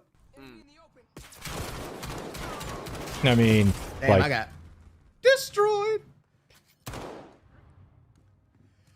I'll lower this a little bit, but oh, it's just more of a why case are of you like, all the way back there still? We're not antagonistic towards each other. And I We didn't just hit don't it all. talk for the most part. I agree. 1080p looks bad. Like I looked at my Bioshock stream earlier. I'm like, oh man, it don't look that good. Well, I mean, I love her. I love her to death. I don't hold like our upbringing against her. Like I'm never gonna go and be like, oh, you know, it's your fault that we're not close. It's just more of a case of like, wings. I don't really know what to do Okay, yeah. to like Dog, repair Willie convinced things. me I mean, to like get we'll that still chicken bowl talk. sandwich tonight. I'll still reach out to her about stuff, but The we gold go sauce ain't bad. I just don't like weeks, I months don't like McDonald's without chicken messaging sandwich. each And I'm other. like, okay, maybe the But I am maybe gonna the sauce go carries and it. respond, just be like, yeah, That shit tastes like things fucking- kind of their suck chicken right now. sandwich tastes like chemical cleaner or some shit like that. It's so nasty. Wait, hold on, what is he Shit tastes talking bad. about? Maybe the sauce ain't bad. I just don't like. I don't like McDonald's chicken sandwich, and I'm like, okay, maybe the sauce carries it. That shit was nasty, bro. Oh, that shit tastes like fucking. Their chicken sandwich tastes like chemical cleaner or some shit like that. It's so nasty. Yeah, I saw the wrestling yesterday. And it's like it's not even cheaper than a Chick-fil-A sandwich. So what the fuck's the I mean, I didn't watch the entire shows. I caught up on them this morning because I slept like shit because I drank too much yesterday. So I was up at like 4 a.m.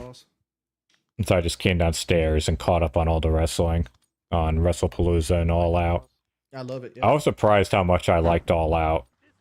I thought I was about to just abandon AEW and stop watching. Waiting but on me. Okay. All Out was Nah. entertaining McDonald's in that is classic Dude, McDonald's like- is too fucking expensive today. car wreck. Like just Like, I literally got, roller like, a coaster combo, of crazy shit 6 nuggets, throughout the show. Like never a dull and like moment. a 50-cent cheeseburger because it was like cheeseburger day, and my shit was like $16. WrestlePalooza was okay. It was underwhelming though. Like it wasn't bad, but underwhelming. I'll go to McDonald's tomorrow though. Free fries Friday, baby. Yeah, they had 50-cent cheeseburgers today. Small fry? Yeah, I would have probably gotten that. No, I mean, my favorite AEW stuff is like the crazy like shit that I just enjoy ironically. Like it's really hard to take AEW seriously. Yeah. So I just like seeing a shit show. And that's what it was. Quite a bit of it. Not shit like bad. Like just, you know, between like the... It's sort of... You about to hit? No, I ain't hit no damn DoorDash. You know, like stuff that you just can't take seriously. Like freaking... I can always eat. Shit. You know... The taxing table. Yeah, sleep for dinner. Gotta get that sleep for dinner. That awful Eddie Kingston match, which served no purpose. I need to have sleep for dinner more often than it was just awful. My bad. Bad call. Hey, Paradigm City, thank you for the $5. You need that, dude. I need to lose any pound. 1 pound will be going in the right direction for me right Hey now. Hey now. Stop. Very good soda. Oh, I got fucking a Dr. Pepper in the refrigerator. Hey, I just happened to get a lot of Dr. Peppers. But see, why don't you get like Kelly to like aid you in this? Like it almost like Because I like Diet Dr. Pepper. Like, hey, let's have that's one of my something healthy for dinner. favorite She's like, okay. whiskey I wake up, mixers. she ain't cooked nothing. That was the like, one okay, I guess I gotta good go thing get that food. happened when Dog, I be giving people gold ideas for like fucking other shows. Like I when told, the like, Gidgey's got that whole Niners racist art going went on. to I the told her, Super like, Bowl, go get a I believe in dog. 2013, You ain't gotta have a dog. which Just as a pretend you Niner got a fan dog. was an Just awful go to the game. dog park and just film yourself yelling like We had some guests over, Digger, Digger. and You know. they brought over the Diet Dr. Pepper, which I hadn't Yeah, I had was saying, before. that's the dog's name. And I just happened to mix it with my whiskey, and I was like, Come here, Digger. this is fucking great. You know. That was the only good thing to come out of that, because just Like that would be funny as a fuck if Niner you did fan, it- that was you an did awful like 30 or game. 40-second clips. Such a heartbreaker. That was the beginning of the end for me, Laughing at that shit. with Fuck me no. and the I'd laugh Niners, my fucking ass off. Or and something football Like in that. general. Just got the Mickey Mouse here, son. Boop, boop, boop, boop. I am getting. You got health advantage though. Corrosive. My body count's over 10.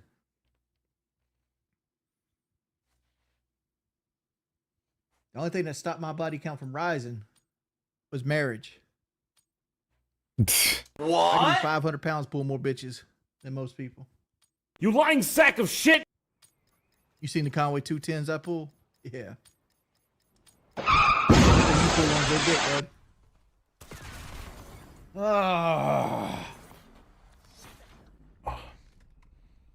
We're losing shit that we shouldn't be losing.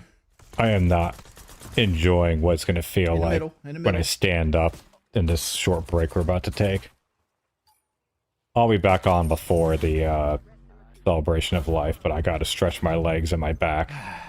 It's like it's one of those things where you don't want to move around a lot, so you stay like That's gonna in be it one for me, thing, boys.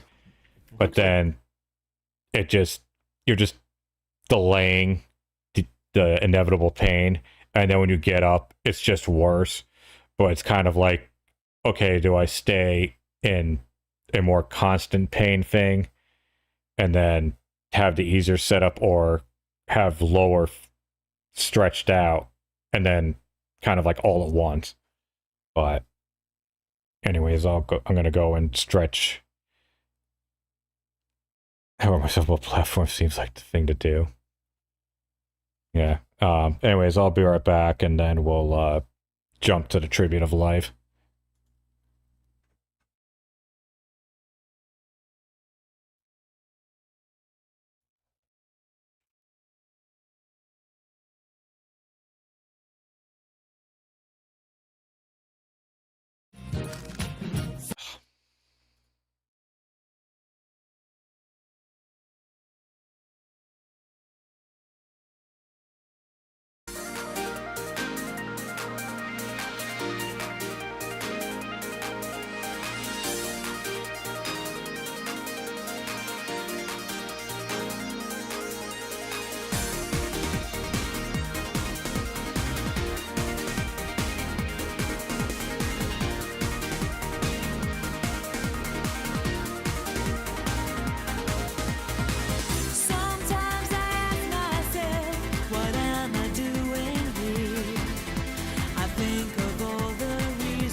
And we're back.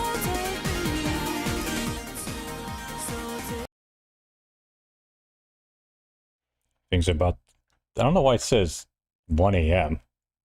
It's kind of weird. Wait, am I connected? Please tell me I'm not. But it might be on VPN or something. Well, that shouldn't have made a difference either. That was everything too, mentioning the fucking pay-per-view. The fucking ESPN app, like, well, not that it didn't work, but YouTube TV didn't make a deal with ESPN. So I couldn't, it wasn't included with my stuff. And fuck paying $30 extra a month just to watch WWE pay-per-views. So instead, I connected to a server in the UK and just watched it on Netflix.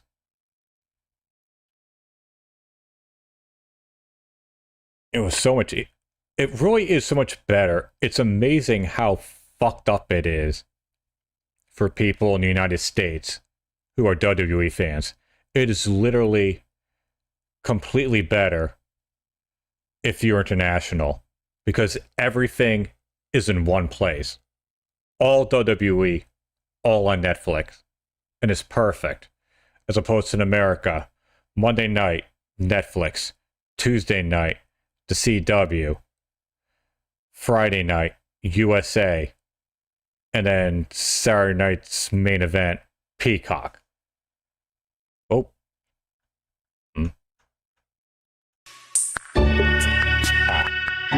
Sorry about that.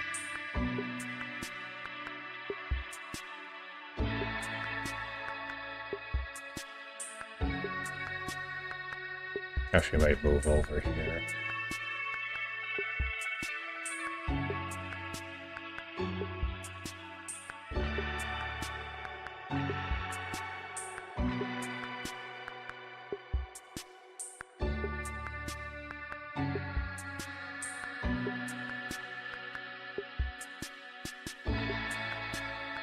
Derek IP.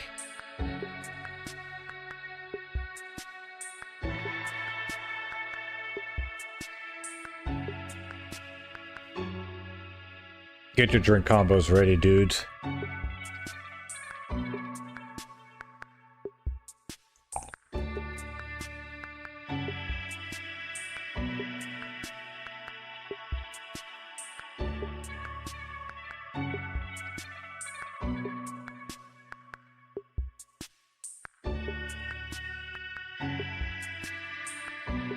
Curious to see how this is. Hope there's like a lot of like shit we haven't seen before. Like old photos, videos, like not just shit that we've seen on his channel. Like stuff that only Clint has.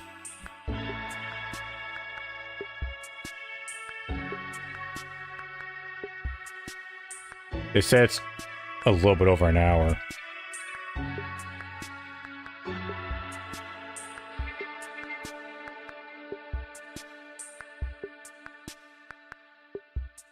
There's so much I wanted to include in this video, but didn't because it would be over 2 hours long.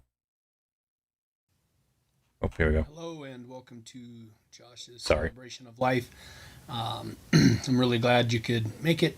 I need to clarify a few things before we start here. So I have no idea how to do live stuff or anything on YouTube. So I pre-recorded all of this and uploaded it because I didn't know how to do it live. Also, I knew there was no way in the world I could get through this live.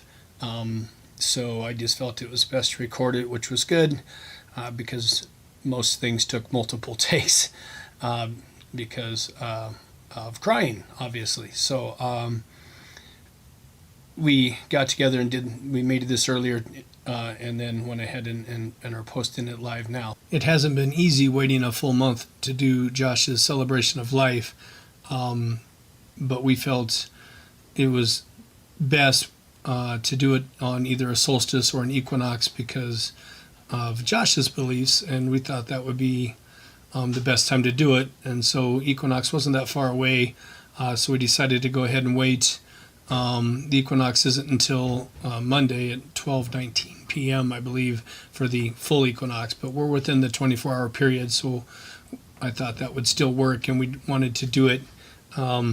We didn't think it'd be good to do it on a Monday during a work day in the middle of the day, so for people to be able to watch. So that's why we waited, and I'm glad we did, because it's a day of passage, and it fits well with his beliefs and some of my beliefs as well too. So I think it'll be a great day for him to pass on to the next world. Thanks for joining us. I need to clarify a couple more things. First, I didn't want to discuss this, but I feel it's necessary. My mom made the comment to me. She said, "This is a really odd way to find out about my grandson." The week after he died, with the flood of love and support that was coming across all of the social media platforms. And I felt I needed to let my family and friends know, that I tried very, very hard to separate stuff back here. Josh's family world from his online world. And Yeah. Josh worked with me on that as well, because of the just insane amount of hate and ugliness that is in the online world. About quite a few years ago, they set up a subreddit page which was dedicated to trolling Josh, and it was gross. And the things that went up on that page were disgusting. They were horrible. They were mean. And by the end of it, before they finally took the page down, there were 44,000 subscribers to that page. And I saw this stuff, and it was so gross, and it was so heartbreaking, and it was so hard to look at. And around 8 years ago, somebody in that online world decided that I was an absolute piece of shit, horrible father. Where's this And going? so they started making these posts, made up posts about me and what a piece of shit father I was. And for some reason, as in the online world things do, that took off. And because that took off, the internet also became filled with just really, really horrible, disgusting things about me. And I've had to sit down with all of my bosses and have talks with them and let them know, hey, this is out there, just so you know. I have no control over it, so there's nothing I can do about it. But it's there. I have to let my clients know. I have to let my theater friends know that this stuff is out there. You can't tag my name on anything, or it just gets attacked with vile, vile, vile comments. Again, I'm not sure where that narrative came from. Everybody, all of my family and friends who are close to our family know how involved I have always been in Josh's life, and how I am a good father, and I've always been a good father to Josh. Not a perfect father by any means, but a good father.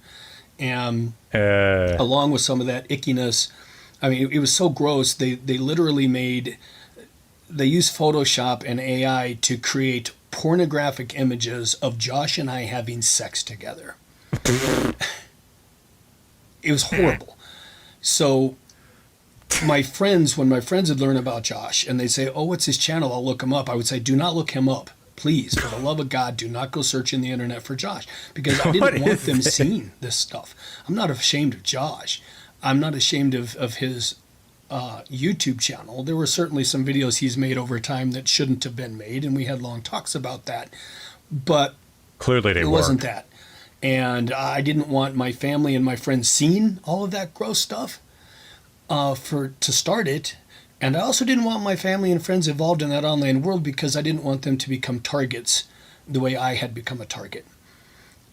And so it was to protect them. And Josh was very helpful in that, to make sure that we kept our family as separate as we could so that they didn't become targets.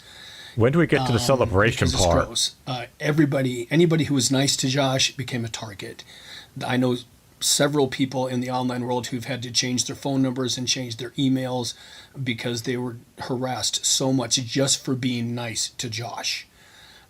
Businesses have had to block because they were good to Josh. Just random people that Josh mentioned from his past would have to change their phone numbers and emails because they got so much attacks from these people. I personally received tons and tons of messages every single day, all day long, on my phone, through Messenger, texting, voicemails, emails through 2 accounts, just nonstop hate and attack. And so I felt it very important to try to protect my family from them. Josh's true fans, I didn't know you were out there. I didn't know that there were so many of you. All I ever sadly got to see in that world was the ugliness. So I fought it a lot. And after Josh died, the flood of love and support that came in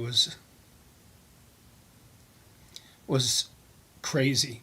And it was also very helpful to see that and to know that his entire online world wasn't just gross, it wasn't just ugliness, it wasn't just meanness, that there were actually good people there. So thank you to all of you that did the tributes, all of you that sent me personal messages. Believe it or not, I actually did read them. I normally don't.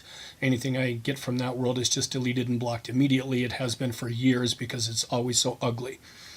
But this time I did read them. So thank you for the time you took to send me those messages and send comfort and let me know that Josh was loved. And that meant a lot to me. It meant a lot to my family. I'm sorry I won't accept your friend request on Facebook. I don't blame you. I know better. There's a line there. I don't know how many of you are real when you start sending me friend requests. So I definitely won't go there, but I do want you to know that I did read your messages and I did appreciate them. So anyways, to all of you in that world, you're now going to get to see Josh's family life for the first time. Ooh. And you're going to get to see how we viewed Josh, and you get to see how we interacted with Josh, and you get to see for the first time how much he was in our lives. Josh and I didn't share any of this on his page. I made sure I nagged him frequently that this stuff doesn't go on his page because I didn't want my family to become more targets than they already were. I personally have had many death threats. I've had roadkill placed on my front porch in the morning. Somebody loosened all the lug nuts on my vehicle one day and my tires were just going like this. It's not pretty. So please, to my family and friends, please forgive me for not wanting you to be involved in that, but I certainly think you can all understand why. To the fans of Josh, I think you're going to really enjoy getting to see this side of Josh's life that you've never seen before. To the Josh's tormentors, don't give him any attention. I sincerely hope that you will see this and maybe for the first time in your life realize that Josh was a human being.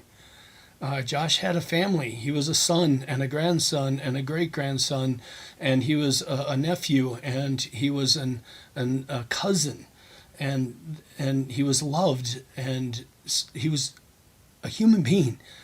And all of these LOL cows that you like to call them, that you go after on YouTube nonstop all day, these are people, and they're people with families. And if Josh's life could mean anything, and the only reason I did decide to break down this wall and share this with the online world, and I'm still not sure I'm doing the right thing here, because I know what you guys are going to do with this material, and I know how gross you're going to make it. But realize that this is a person. And I hope for the first time maybe you get to see Josh as a human being and not a plaything, not your toy. And I hope maybe that you can take that and apply it to some of the other people that you attack every day. And hopefully maybe see them in a little different light as well. So again, I didn't want to go into this, but I felt it was very necessary. So now we're going to move on to Josh's celebration. Normally we would do a slideshow full of images and music. We can't do music, of course, because it's YouTube, so it'd all be copyrighted and would be taken down. So I decided to narrate Josh's video and just tell stories and talk about who Josh was and the different phases of his life and who he was as a person and who he was to us. And our family will share a couple of their stories as well. So that's what's going to happen. And welcome back on, Cal. And next, and then we're going to start out with Josh's youngest sister is going to read a beautiful poem written by a fan, Emma Jane Flora. This poem This poem really touched me. I think he put it in the obituary. If it's the one I'm thinking of. So thank you for this poem. And that's it. I hope you enjoyed Josh's celebration of life. For KingCobraJFS, a tribute. By Emma Jane Flora, a fellow outsider who saw the spark. I found you in the silence of lockdown nights, a voice rough with gravel, singing Aussie in flickering light. Not polished, not clean, but realer than most, a Gothic soul, a wand maker, Casper's ghost. They put this in his obituary as well. You rode your bike through town like a spell on wheels, no script, no mask, just truth that heals. And something stirred in me, quiet but loud, a sense that being different could still make you proud. We were born in the same year, but you lived without fear, while I wore a mask to be liked. You wore leather and eyeliner like armor in the fight. They laughed at you, but I never did, because behind your pain I saw the kid who was bullied too young and treated without care, just like me, gasping for breath in stale, heavy air. You were raw, you were broken, you were brave, and though the world didn't know how to behave, you stayed you. With your tactical soap and steel resolve, a reminder that I didn't need to dissolve. So thank you, Josh, for being the goth wizard of truth, for holding the line since our youth. You'll never know how much it meant, but your impact was real. Your time was well spent. I just wish I could say this while you were still near, that you helped me come back to myself crystal clear. So wherever you ride now, through mist, through stars, know that you left behind more than battle scars. Rest easy, King. Your magic lives on in the songs we sing.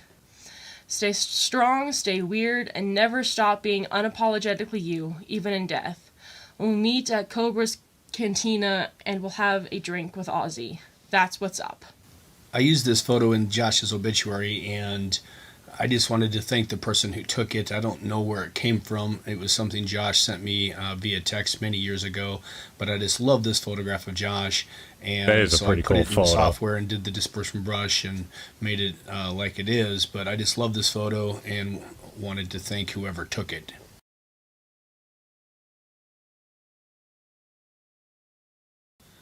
I really wanted to open this video with Ozzy Osbourne's Crazy Train, the opening of that song, because that was the ringtone I used for Josh. And every time it would blare out of my phone, I'd yell, "It's my boy!" And then I'd, of course, proceed to let it ring for a while just so I could listen to that epic guitar riff in the beginning.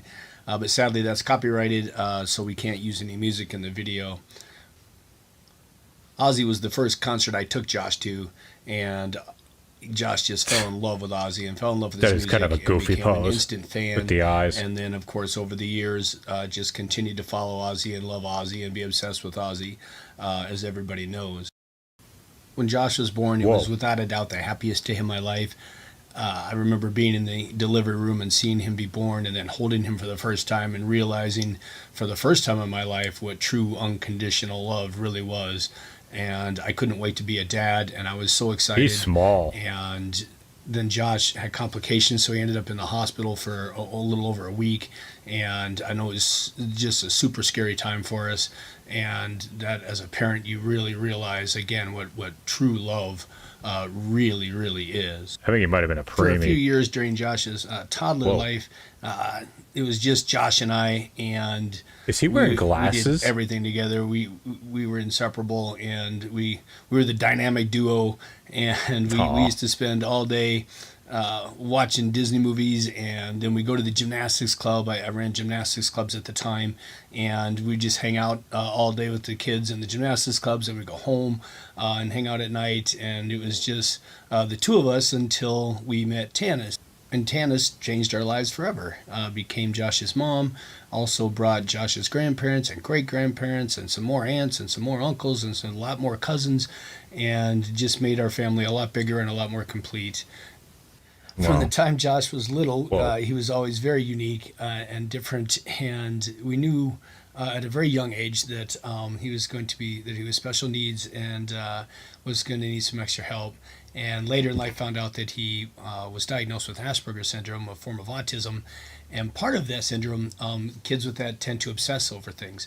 And if you've ever watched Josh's videos or met Josh or know Josh at all, you know that he had his obsessions, and they were limited. And the common thing with kids with Asperger's is they only know a certain thing, so that's all they talk about. And with Josh, it was Big Ben, clock towers, and bell towers.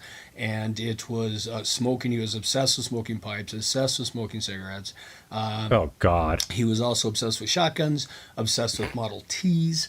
He was obsessed with king cobras and snakes, and obsessed with magic and the idea of conjuring thunderstorms, and also obsessed with the movie Tombstone. And Josh and I used to run the whole Doc Holliday sketches all the time. Doc Holliday and Ringo, would do that sketch a lot. Yeah, exactly, Casper. Josh loved to quote that movie as well. So, oh God, as I look back on Josh's life, when he was older, and I started wondering where these obsessions came from, and it all became very clear. As I said, Josh and I used to watch Disney movies all day long. And well, these are cute. Big Ben and smoking pipes and smoking cigarettes was all the cartoon of 101 Dalmatians, which was one of his favorites. We used to watch it over and over again. Then we also watched The Fox and the Hound a lot, and The Fox and the Hound were shotguns and also the Model T cars. And then, of course, Tombstone. But then the Cobras came from Aladdin and his obsession with King Cobra's Jafar. And Jafar had a Cobra staff, and he used that staff to create magic and conjure thunderstorms and become this King Cobra snake who was all powerful. And that's where that came from. So all of Josh's obsessions later in life actually started when he was 3-4 years old and watching Disney movies. And I think that really sums up Josh as a person because of his obsessions and his inability to really do other things or let go of other things. It was always those handful of things so he was 90s. obsessed about were really all he was capable of talking about, at least for a prolonged period of time. So I had no idea at the time that those Disney movies would play such an integral part of Josh's entire life. So as Josh continues to grow, I remember the first time he discovered his own religion.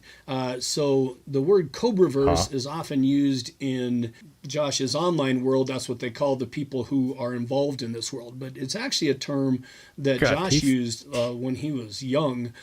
He always had those eye issues forever.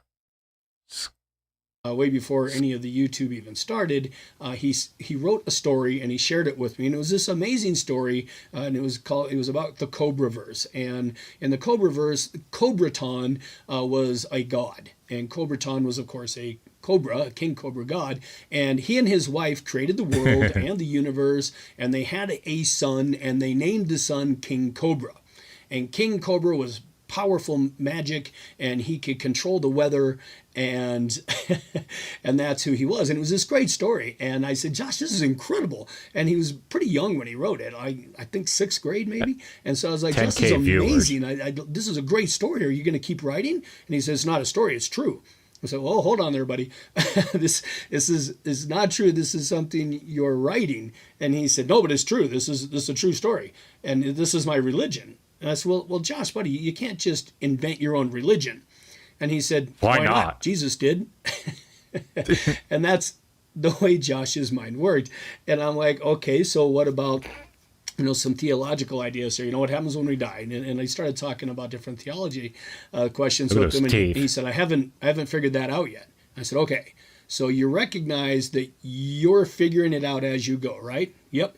And then you're writing down your ideas, correct? Yep. So then, therefore, it is not real. It's made up because it's coming out of your mind. Nope, it's real. And he was 100% convinced that it was real. And the Cobra, and he was King Cobra, and he had these powers. And I said, Josh, he fully believed he can control the weather. And I said, Josh, you can't control the weather, buddy. And I'll never forget the first time we were in North Dakota, and he goes out in the yard, and he's standing there with his hands up in the air to the sky, and he's conjuring his first thunderstorm. And he came back in, and it's just a beautiful day. And I said, well, and he goes, I just conjured a thunderstorm. I said, all right. And it was like 2 or 3 weeks later, we had a thunderstorm, and Josh came in. He said, "See, I told you." And that's kind of how Josh's magic worked and his thunderstorm conjuring worked. And he still does it to this day, or he did before he died. He would conjure thunderstorms, and whenever it would happen, he would take the credit for that. And then stoplights, he could control stoplights as well. And we'd pull up at a stoplight, and he'd pull out his wand, and he'd look all serious at it, and he'd point his wand at it. That's And if quite it the didn't photo, change, he'd start I must shaking his say. wand, and if it didn't change, he'd shake it a little harder. And when it finally changed, he would nod with pure satisfaction and put his wand back in his pocket. And I'd sometimes tease him about it and say, "Josh, you realize that you could just watch the other light, right? And see when it's going to change, and then your timing would be perfect." "Shut up, dude. I changed that light. I can control that light. I did that." And I said, "All right, buddy." So Josh, along with that, Josh kind of lived in his own world. He daydreamed all the time. And he had audio hallucinations quite a bit. He would hear people say things that they didn't say, which started a lot of conversations with him and I, because we'd be together and we'd walk into a store and he'd get very upset. And I'd say, "Hey, what's going on?" And it would be, "Well, that lady just said something horrible." and he'd make up something that she said to him. I said, "Josh, that didn't happen, buddy. I'm standing right here with you." And she didn't say that. "Yes, she did." So in his mind, those hallucinations were very real.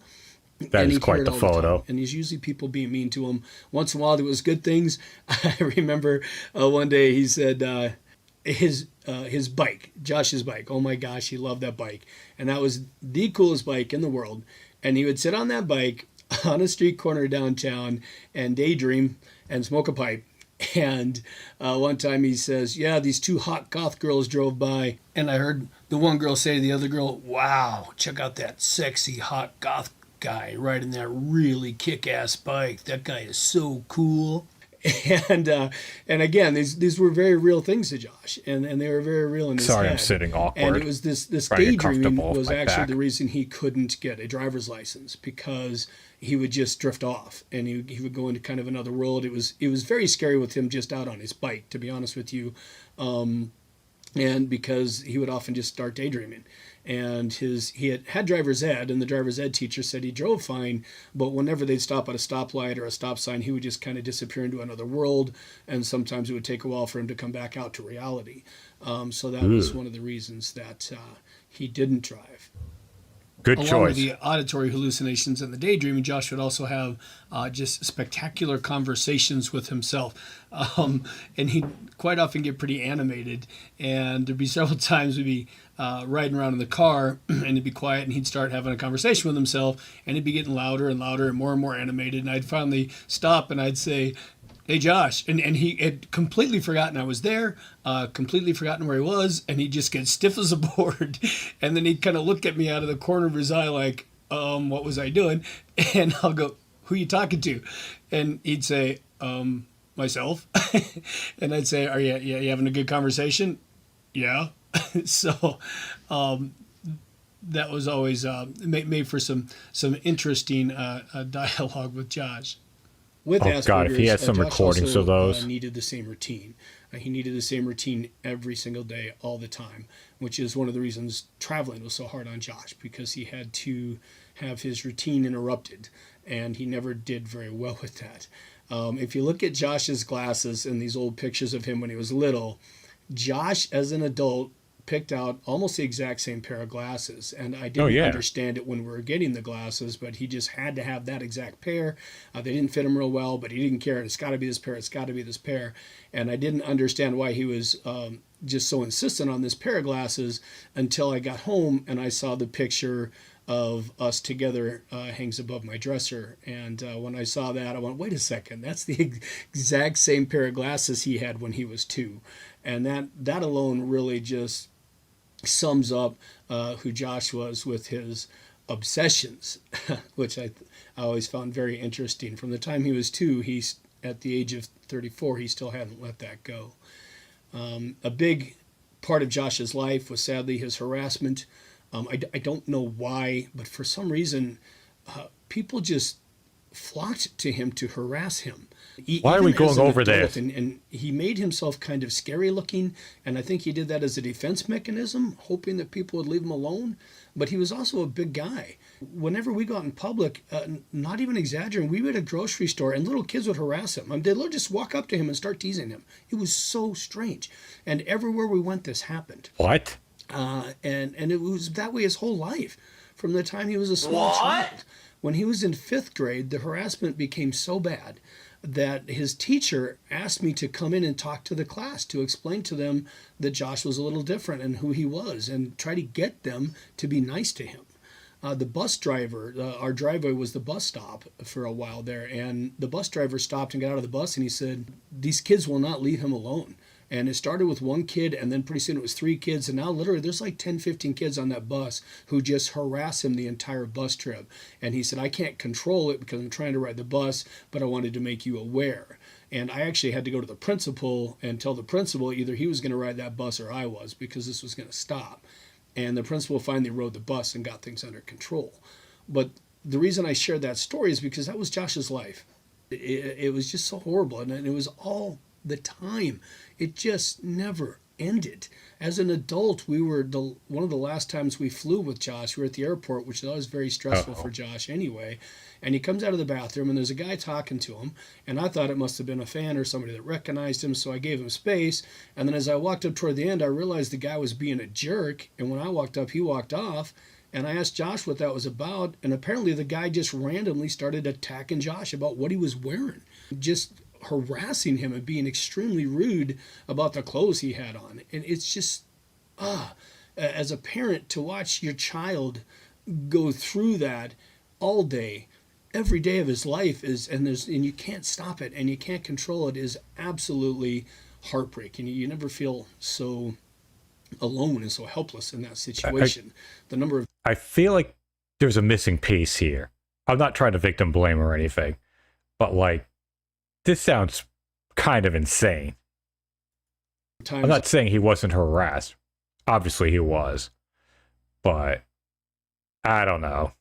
I had to go to a park and get on a group of kids and get Josh's bike back because they stole his bike from him. Things like that. It was just, so frustrating.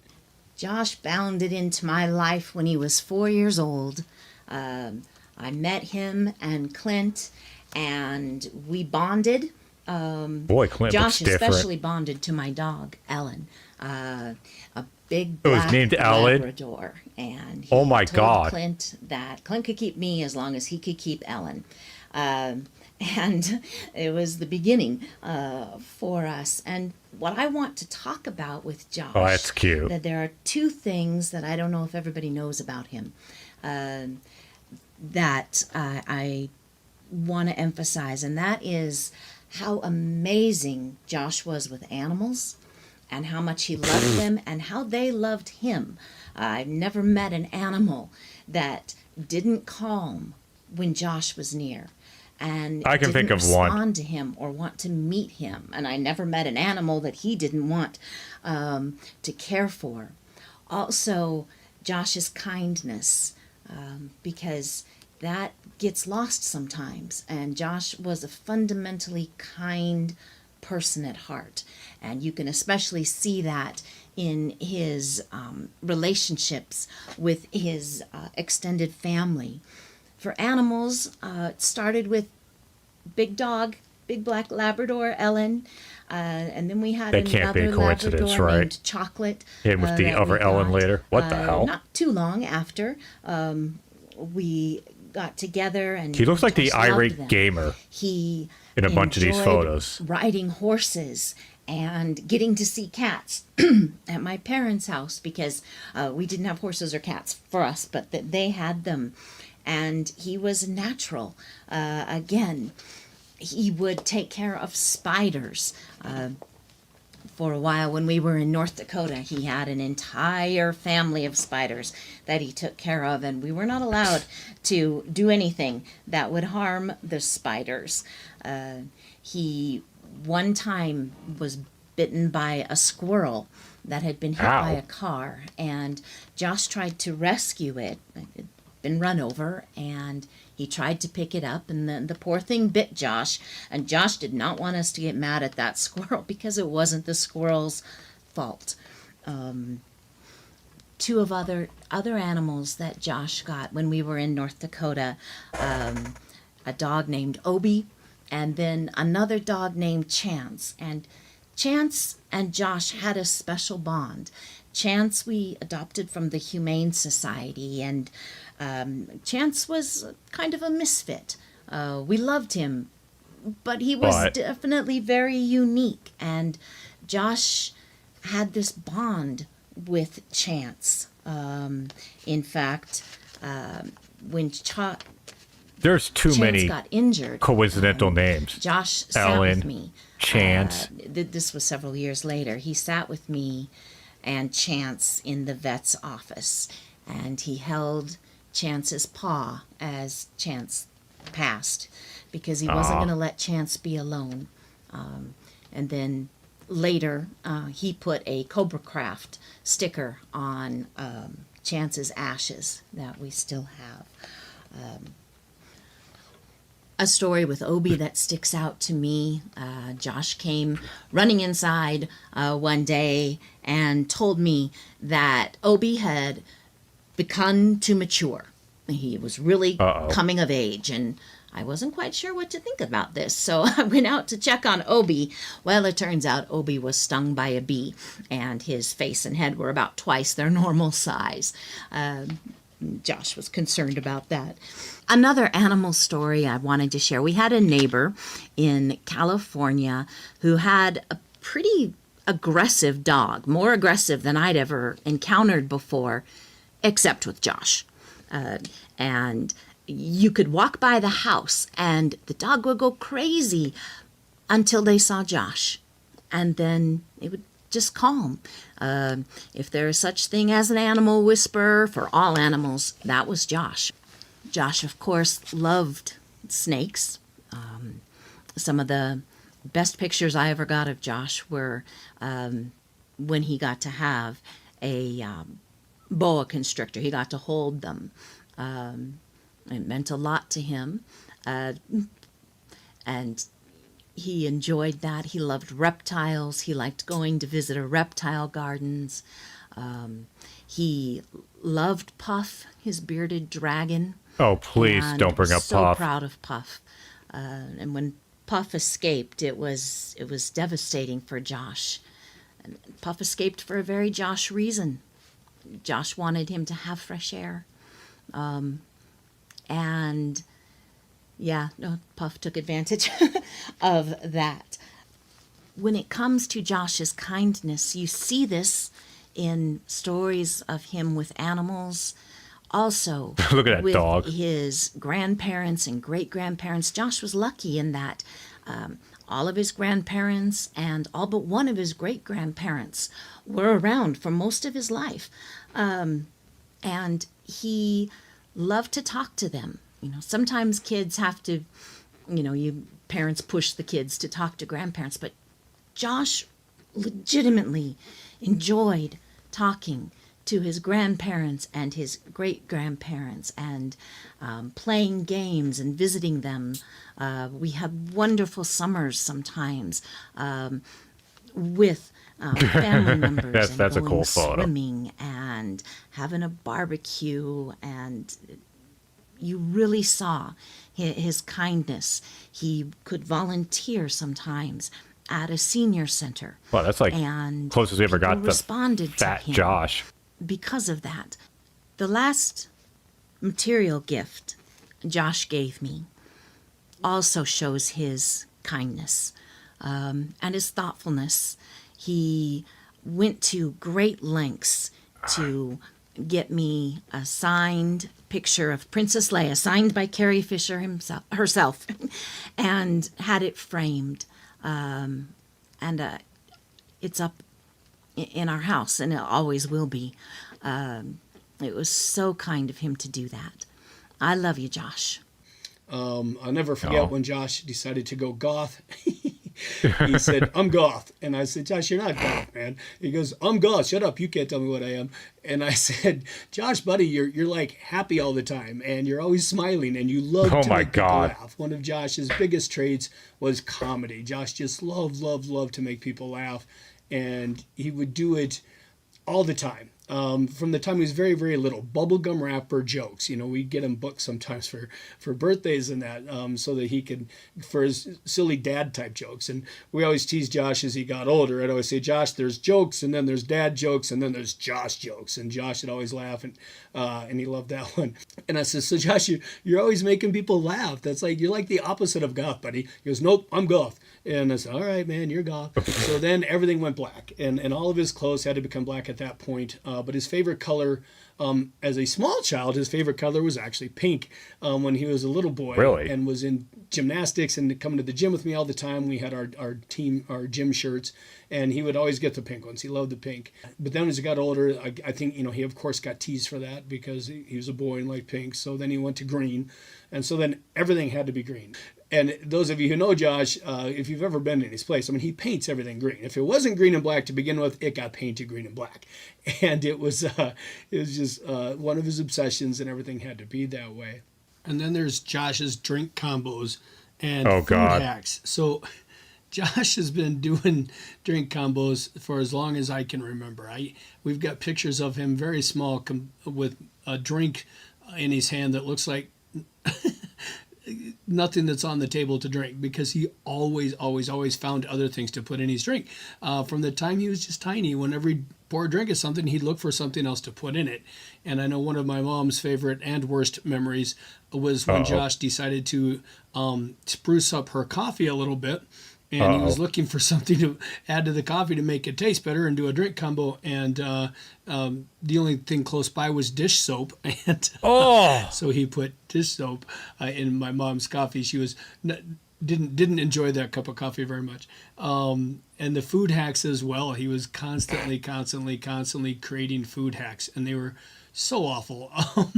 The things he would put together and eat, and then sit there and eat them, it was so gross. And I always tried to get him to do an entire YouTube channel, and always told him, Josh, you could be rich if you ever did an entire YouTube channel of nothing but food hacks, and no swearing, no smoking, no drinking, and just keep it clean and monetize it, and people will watch that because it's hard to look away as he makes these gross things and then eats them very grossly. And they're all over his hands, all over his face. I like how he mentioned slurping. grossly, that he ate them grossly. Slurp food the way Josh did. And but it was his signature thing. But nope, I'm good, Dad. I said, but Josh, you could literally make some money off YouTube. A lot of people think that Josh made a lot of money on YouTube because he had so many followers, but he didn't. And I said, you could, that'd be one way to do it. And then, of course, his wand business could have been just absolutely huge. It was successful on Josh's level for sure, but he had over 100,000 people that wanted wands, but he's always talking about winning the lottery. He's going to win the lottery and build that clock tower dream house. And I kept telling him, Josh, you've already won the lottery because you've built this thing on YouTube over years and years of work, and so now just make wands and sell it to all those people, and you don't need to win a lottery. You can afford to build your dream house. Sorry, of course, he'd always give in a lot of physical response, pain. I'm good, not Dad. because of this. I'm good, Dad. But Josh, you can make a bunch of money. I'm good, Dad. First word that comes to mind when I think of Josh is difficult. He was the most stubborn person on the planet. But behind that stubbornness was a person full of love, creativity, personality, spunk, and a truly gentle spirit. When I ask you to think of Josh, I'm sure you will think of cobras, magic wands, Ozzy Osbourne, guitars, Stummy Sean, or maybe even Puff, his bearded dragon. We're thinking of other stuff. Too. But I also think of our childhood, watching Cartoon Network together. From Courage the Cowardly Dog, to Teen Titans, to Dexter's Laboratory. He did an amazing Dexter impression. I think of sitting in our basement playing Guitar Hero, and him whooping my ass at it, but he would always give me a chance. Or even the skateboarding game he would play on PlayStation, where yet again he would try to teach me cool tricks. I think of staying up until 3 a.m. watching Ghost Hunters marathons and his desire to scare me all the time and being successful at it. We even went ghost hunting in our own basements multiple times. I think of his love for animals, how gentle, patient, and caring he was with them. I remember when a squirrel fell out of a tree in our front yard, and he tried to put it back on a branch. It bit him, and he had to go to the hospital. But he would have done it again if it meant helping an animal.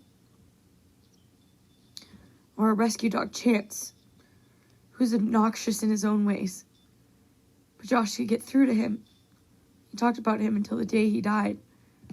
And I'm sorry that he could never meet his nephew, Louie, who is currently playing with a toy so obnoxiously that he'll probably make it into this video.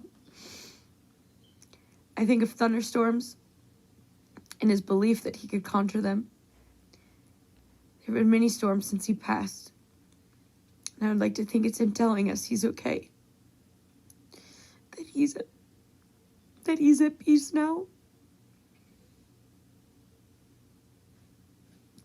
Man. I'm honestly not sure if I'll ever be able to not think of him when it storms. Josh left an everlasting impact on the world. While he was notorious online, and definitely had some radical opinions, I ask you to join me in remembering the artistic, creative, kind, gentle, ghost-loving, incredible Dexter impersonator, guitar hero champ, Cobra-loving, magician, Ozzy Osbourne's biggest fan, most insane chef, if you could even call it that. If you could call Storm it conjuring, that. crosswalk changing, musician. That was Josh. It will be hard to find a soul as unique as his. But Josh will live on in many different ways. 34 is officially the coolest age. There's comfort in knowing that he'll be watching every time it storms, This is rough. or when an animal is saved, or even every time Ozzy Osbourne is played. I just know he's rocking with Ozzy, with a puff on his shoulder,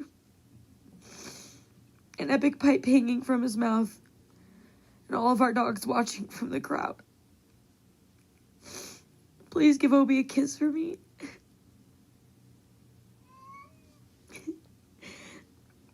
I love you so much, Josh.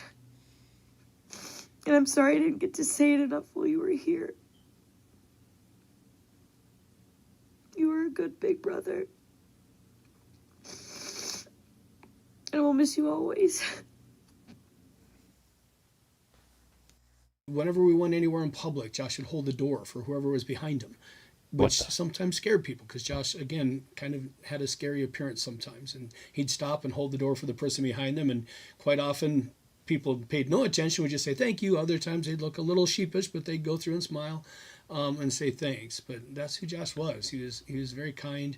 Anybody that was ever a came hard to his listen. house, we had to get I mean, on him about this all for the an time emotional- because random people would show up at his house I because teared up of his YouTube quite a bit during and that. he just let them in. Hey, come on in, have a I have to beer. wash this and mask. if you were one of those people that went to his house, you know that. And all the people I've ever seen that did go to his house said that. He was just so kind. He was just so nice. And that's who Josh was. He was very kind and very nice. And I remember when he got his first apartment, he kept getting in trouble for letting homeless people stay with him. And because, it's a violation of his lease. And the landlord said that one time she came in and there was 10 different people, I think she said, that one day sleeping on his floor.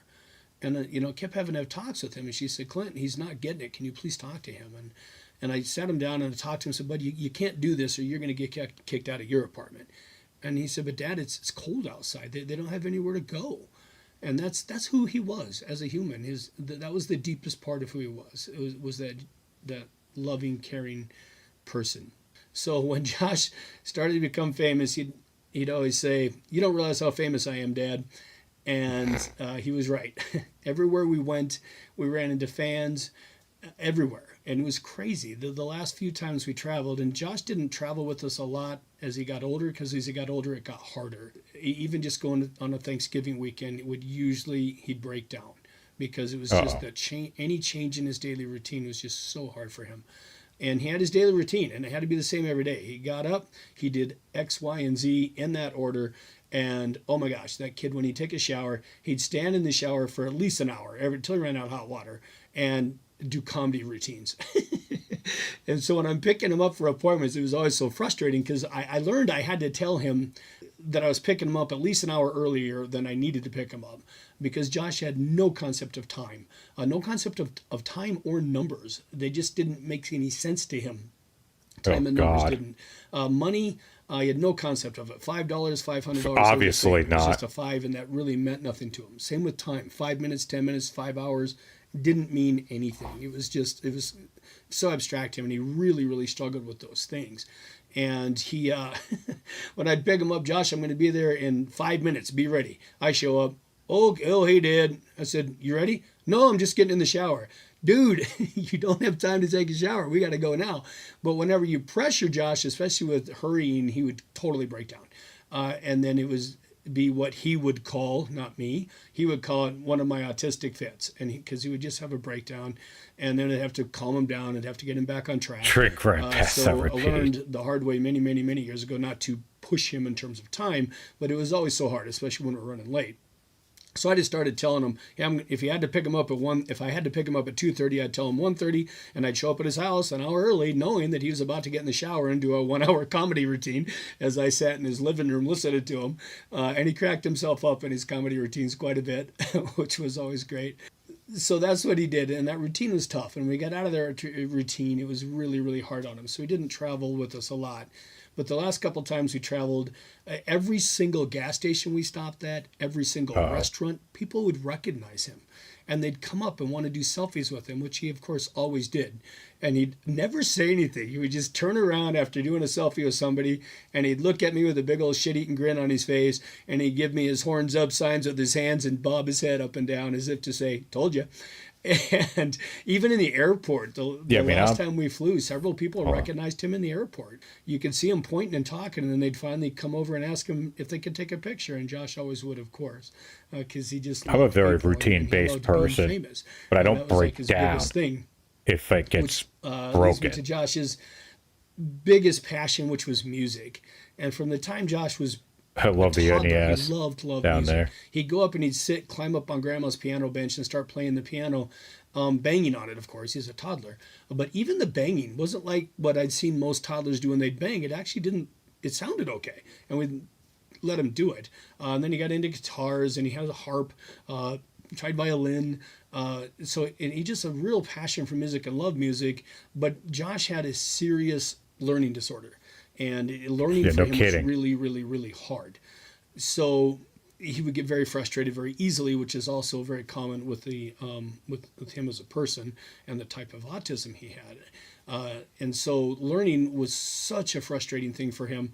And he was smart enough to know that he struggled with it. And so that, I think, made it even harder, because he knows he's smart enough to understand this, but he doesn't. And then he would just get so hard on himself. I've never met a human being That's a cool photo. more hard on himself than Josh. I love the turtleneck. It was a constant thing of telling him, Josh, lighten up on yourself, man. Give yourself a break. Quit. And he would try, along with that, he'd try so hard to push people away all the time, too. And it was more of a defense mechanism, I think. If I can push you away from me, then you can't hurt me. Or if I'm the one leading the hurt, then you can't hurt me.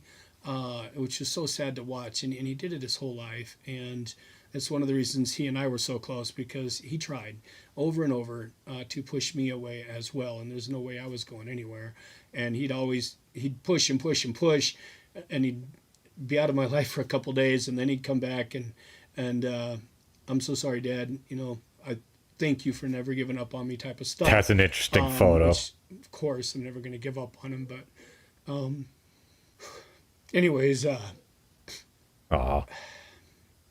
back to his love for music. So from the time he was little, he loved music, but again, he had a hard time learning. So when we put him in music lessons, and he had a guitar teacher who's a friend, I won't mention his name because I don't want him to get targeted, but he was like this cool high school kid in the town we lived in who was an epic guitar player, and they had a band, and the band was known by everybody in town, and they played all the time, and these guys were just awesome.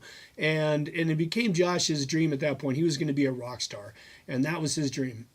And I remember this guitar teacher, he's just a really cool guy. We're still friends today, and he just couldn't. He's like, Josh just couldn't learn. And Josh would get so frustrated. And so he had a really hard time, but this guy was so patient with Josh and so kind and always just really tried to help him. And he did a lot of good for Josh, even though Josh really struggled with learning just basic music. But Josh just kind of like making his own sounds. And he had an ear for it. So he could usually hear something and repeat it at least recognizably. And so that's kind of what he liked to do with his music. And it's what he did with his music.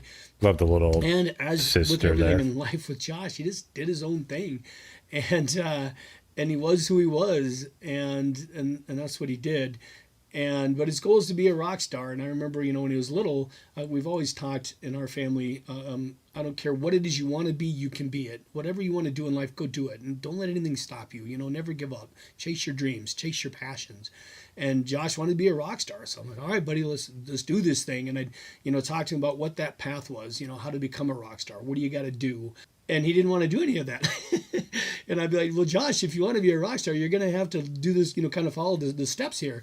And as usual with Josh, he would just do his own thing. So, nope, I'm doing it my way. I'm doing it my way. Thank you to Deathbed Tapes for publishing Josh. He made his life dream come true. Great because photo. of you, he's a legitimate rock It's star. really weird to see all that He's recorded. full hair And on him. You'll never know what that did for him. How amazing that was for him, and how cool it made him feel. Because he was legit. He was a recorded rock star, and that's nothing could ever take that away from him. No amount of harassment, no amount of bullying, no amount of tormenting could take away the fact that he produced all those albums. And he was Produced. a thing of pride for him. And believe it or not, Josh did not have a lot of pride for himself. Josh was very, very hard on himself, as I mentioned earlier. So it was really amazing as his dad to get to see him feel pride. Indeed. I can emphasize with that. So that's Josh's music. He's a bona fide rock star now. Josh was not perfect by any means. Of course, nobody is. God knows I'm not. And Josh was quite literally one of the most stubborn human beings I've ever met in my life. And he had a defiant disorder that was insanely strong. Quite often I would just look at him and say, Josh, the sky's blue, just to start an argument, because it didn't seem to matter what was said to him. He was going to argue with it, and he was going to fight it, and he was going to go the other direction. But then the little turd was also smart enough, then when you try to use reverse psychology on him, he'd recognize it in a heartbeat, and then just call you out on it and run with it the other direction and just frustrate you to the no ends. It was like a superpower he had, to be stubborn and argue with anything and refuse to let anybody help him in his online world. Along with all of the tormentors, there were a lot of people who legitimately tried to help him, Deathbed Tapes being one of them. And I think it's exhumed images, if I have that right, with his t-shirts and stuff.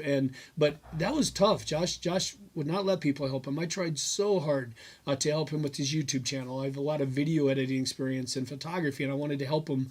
And nope, this is mine, which I totally respected. He needed to do this without me. This needed to be his thing. And could you imagine from his dad, which if he had edited videos? Anybody. He always had to do everything his own way. And he was so he would damn not have stubborn. taken off if he just one really the horseradish story always kills me. When he was in God. 6th grade, and I was making a sandwich and I had a horseradish, and I say, Josh, want to try some horseradish? And he said, yeah, and I got some on a spoon. And he went to bite it, and I said, whoa, don't, do not put that in your mouth. Take just a little bit. This stuff's really hot, that will hurt you, literally hurt you. And he's just looking at me with that stubborn look, and I said, Josh, don't do it. And I know the look, and I'm like, don't do it, man. And he shoved that whole spoonful of horseradish in his mouth and just lost it. I mean, blowing snot everywhere. tears out of his eyes, literally on the floor hollering because of the pain. And I'm like, dude, I told you. Which brings me to Josh's learning curve. So interesting because Josh had an incredible memory, except for learning. So Harry Potter, when our kids, we read when they were young, we read bedtime stories to our kids every night. And I remember when Harry Potter came out and Tanis heard about it and she's like, oh, I'm going to get that for Josh. I think he'd love it. And Josh, so she got it. But of course, when she says, Josh, you're going to love this, he immediately said, no, I'm not. And she said, trust me, you're going to love this. Nope, I'm going to hate it. And I'm like, ah. And so Tanis said, well, I'm going to read it. And Josh goes, well, I'm not going to listen. And Tanis said, fine, I'm going to read this for bedtime story. You can choose to plug your ears if you'd like, but I'm reading it. And sat down and started reading it. And Josh, of course, had his ears plugged. And she kept reading and read. And pretty soon his ears were unplugged. And then when she stopped reading, he said, hey, wait, can we keep going? And from that point on, he was a huge Harry Potter fan, as we all were. And as he got older and grew out of bedtime stories, as the books, continued to come out, he started reading his own books. And I will credit Harry Potter for helping him learn to read, because that was a huge motivator for him to learn to read, because he really loved reading Harry Potter. Harry Potter trivia, our whole family loves Harry Potter, so we do a lot of stuff with Harry Potter, and we have Harry Potter trivia games.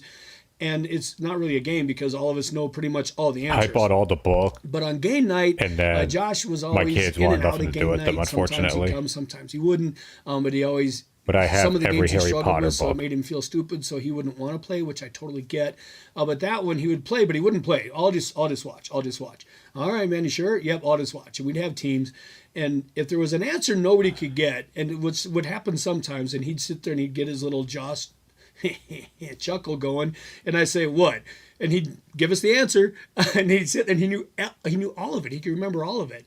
But when it came to learning music or learning a math problem, we could teach him the process, and he would learn it, but the next day he'd forget it. And we'd teach it to him again, and he'd forget it, and teach it to him again and forget it. And so the way his brain functioned was really weird like that, and I don't understand it, and the doctors didn't understand either on why he could have such a great memory, but certain things he just really struggled with learning and remembering. And the horseradish, long walk here, was one of those stories. Just last year, I think it was Easter, and he was over for Easter supper, and we're having prime rib, and had horseradish, and he put this gigantic blob of horseradish on this tiny piece of meat, and he was getting ready to eat it, and I said, Josh, don't do it. And he gave me that look, and I'm like, oh, here we go. And I'm like, Josh, I'm serious, man. Do not eat that. That is hot. Nope. Wham, it goes in his mouth. Bam, the sinuses empty. He's coughing and raging and bellowing on the floor, and tears running down his face. How frustrating. But that was Josh. In a nutshell, his stubbornness. And when he first moved out of the house, he became so independent, and he was so tired of me trying to parent him, so he just blocked me. It was the most frustrating thing in the world. He'd block me on social media. He'd block my phone so I couldn't call him. And then I'd have to go to his house. And then he lived in his apartment, and he lived in a controlled apartment, so you couldn't get in. So I'd have to go around the back, through the alley, and down the side of the building and knock on his window just to see Josh, because he had me blocked everywhere. And then I'd knock on his window, and he'd come in and go, oh, hey, Dad, what's up? As if he doesn't have me blocked on everything. I'm like, dude, you blocked me on everything. Oh, yeah, sorry about that. I'm like, come on, man, enough. Unblock me. So he goes, well, you're always trying to tell me what to do. I'm like, Josh, I'm your parent. I'm supposed to help you navigate life. And I don't care. You're always bossing me around. And a lot of that was more than parenting. Of course, as a parent, Josh had chosen a path that I didn't picture for him. And I did in his earlier life, those earlier late teen, early 20 years, try to mold him differently. I remember about the third time he blocked me on everything. Pal. You failed. And I came to the realization that if I'm going to have him in my life, I'm going to have to accept who he is. That didn't just mean accept him and just, okay, you can be whatever, but I don't approve of it. That meant I had to fully accept who he was and go even one step further. And I had to be proud of who he was. And so I remember this is a huge realization for me and a huge turning point in his later life. Because Josh and I had always been extremely close his entire life. But then there was like 2 years where it was really rough. because it was just nonstop fighting because he didn't like my parenting and I didn't like the choices he was making. Very common for that age with most parents and kids that age. But with Josh's extreme, the way he thought about things and the way everything became very extreme in his mind, it was always kind of at a next level with Josh. So those 2 years were rough, and I realized that, no, I'm not going to lose Josh, and I need to just, I had these conversations with myself. All right, Dad, that's enough. You need to be proud of your boy and accept him for who he is. And up to that point, I'd always kept thinking, I think, it's a phase, or he's going to grow out of this, or he's going to become okay. But that isn't how it works. And not only that, but he doesn't need to change. He can just be him. And I need to accept that. And when I did, it was a huge moment for me. And I had to go trek down the alley and down the side of the building and knock on his window. Yeah, I mean, like, we all kind of, well, not all of us, but a lot of people shit on Clint for what the end result was. But at the same time, it's like, bro, he was not dealing with an easy task. You can't just point and be like, oh, awful parent. Like, I think a good majority of, maybe not a good majority, but a lot of people would not have done much better. And I think that's something that a lot of people don't want to admit, but it really is the truth. Like, yeah, he's not going to get the gold star, but, well, also at the same time, though, I mean, Uncle, I understand that, but again, you can only help the willing. If they don't want to change, then there's really not much you can do. And with someone like Josh, who is just so clearly breathtakingly stubborn, I mean, I'm sure he tried, but at the end of the day, unless you just take complete control, which maybe can or can't be done, you know what I mean? Like, it's just not a simple answer. And we prefer simple answers. God damn. Gifted 50 gift memberships. And went in, we had a heartfelt talk. And I remember when I told him I was proud of him and who he was. And I was very relieved for myself because I knew it was true and I believed it. I wasn't just saying it. And then from that point on, Josh and I were again very, very close and have been right up until he died, which I'm thankful for. Not that he died, of course. I'm thankful that we were close. And those 2 years were just kind of left behind, and we became the dynamic duo again.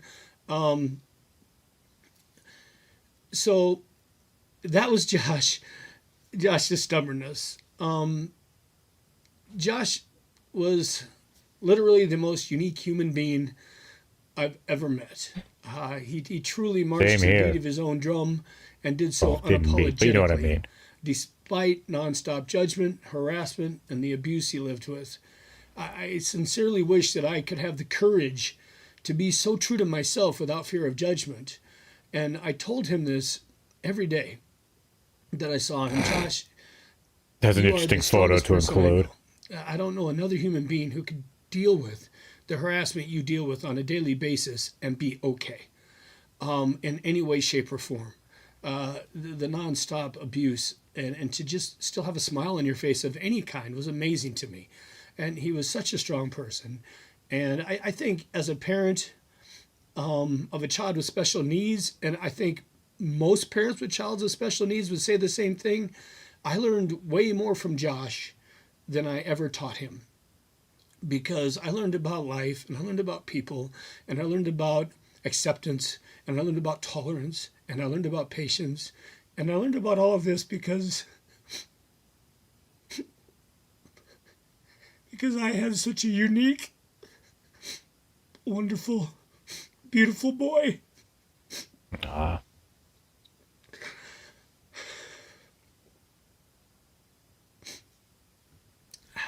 Whenever my family and friends would ask me, "How's Josh?" I'd say, "He's Josh. He's just Josh." Because that was the best way to describe Josh. He's just Josh. And the family and friends who knew Josh would always say, "Yep, I get that." I'd like to raise a glass to Josh. I think Drink this is the combo end if of you it. got it. And Josh, when this is over, I'll go pour one out for you, buddy. I'm gonna do a toast to you right now, as we all are. Josh, you accomplished something in life that many people never will. You made a difference. You accomplished something that most people want in life but won't achieve. You left your mark on the world, and you're going to be remembered. I wish you could see just how much you were loved and cared about, Josh. But deep down, I honestly think that you knew that most people were rooting for you and not against you, buddy. I hope so. Josh, I mean, I I'm hope so he knew proud to that. be your dad. Oh, man. And I'm going to miss you more than you can ever know. To Josh, long live Gothic King Cobra. I love you, bud.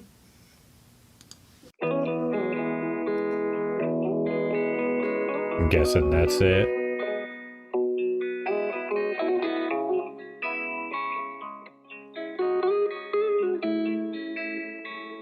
That's crazy. He had glasses that young. Some kids do need them, though.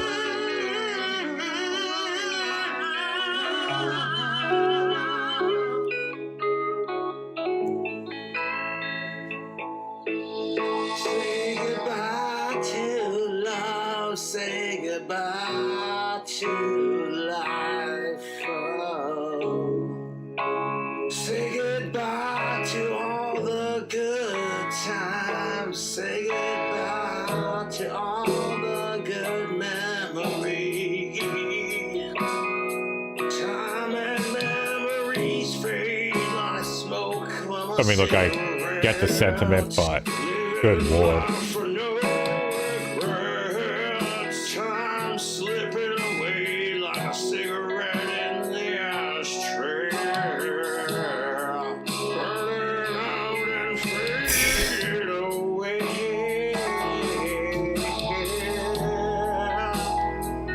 Oh, say goodbye to That's cute. love, say goodbye to life. I'm sorry, this is legit hurting my ears. I've actually never shaved with a regular razor in my life. I've always just done electric razors. Well, here's the thing though, Casper. I think so in the background next to the what's it called? The fucking puppet. There's an urn, which is supposed to I think has his ashes in him. But I have to imagine you can't burn the body until you do the full autopsy, right? Or can you? So I don't know if that thing has been like completed yet. I think it has to be out there. I know one was ordered because they have to be in oh, sorry, my back.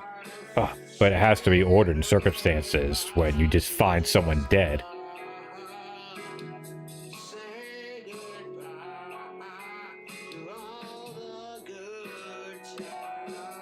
I mean, overall, I mean, it was good overall. I enjoyed this. I think Clint did okay.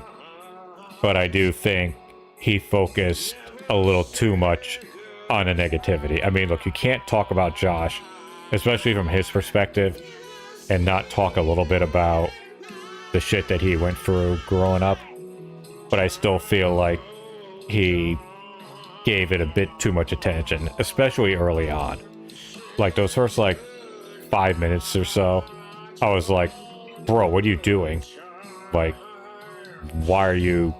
It kind of felt like it was making it about himself. But then when it got to the slideshow and stuff, then it was like, okay, now this is more appropriate. His sister pretty much did the best job, though. Hello, you've reached Josh Saunders, Gothic KingCobra, Oh, aka man. KingCobraJFS.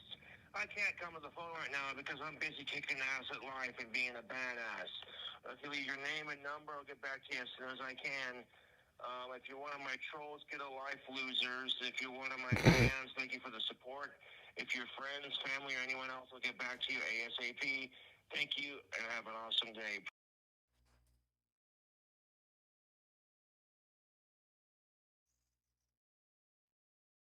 Yeah, that's it.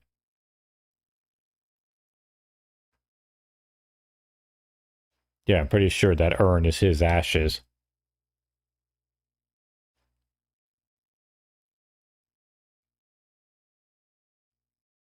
I don't think Phil even has one. Like, I think it's just, please leave a message for, and then the number. Yep, so...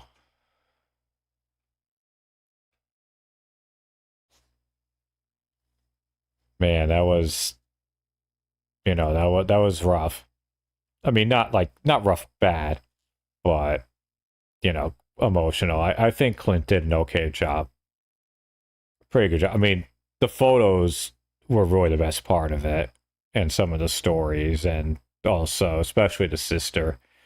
And it was good to hear from the sister and the mom, because I had no exposure to them at all.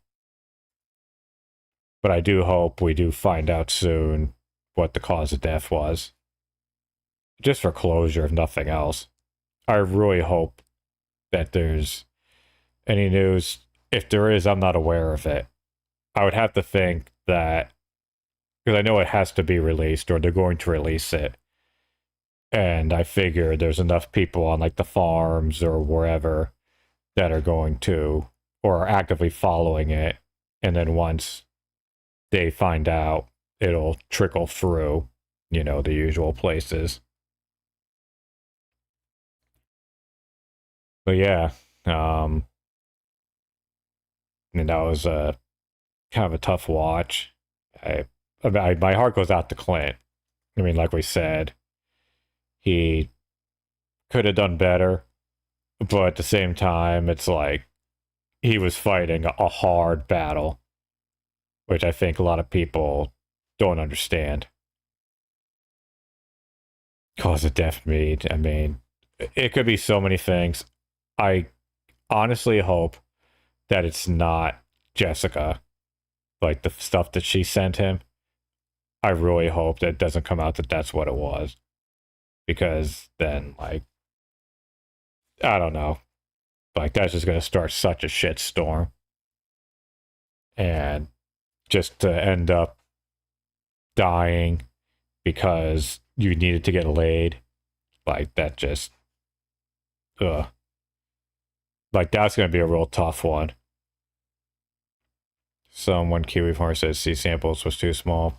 Well, I mean, who knows? Like I said, we'll just wait and see what the, I mean, it's not like the Kiwi Farm is known for their great insight onto shit.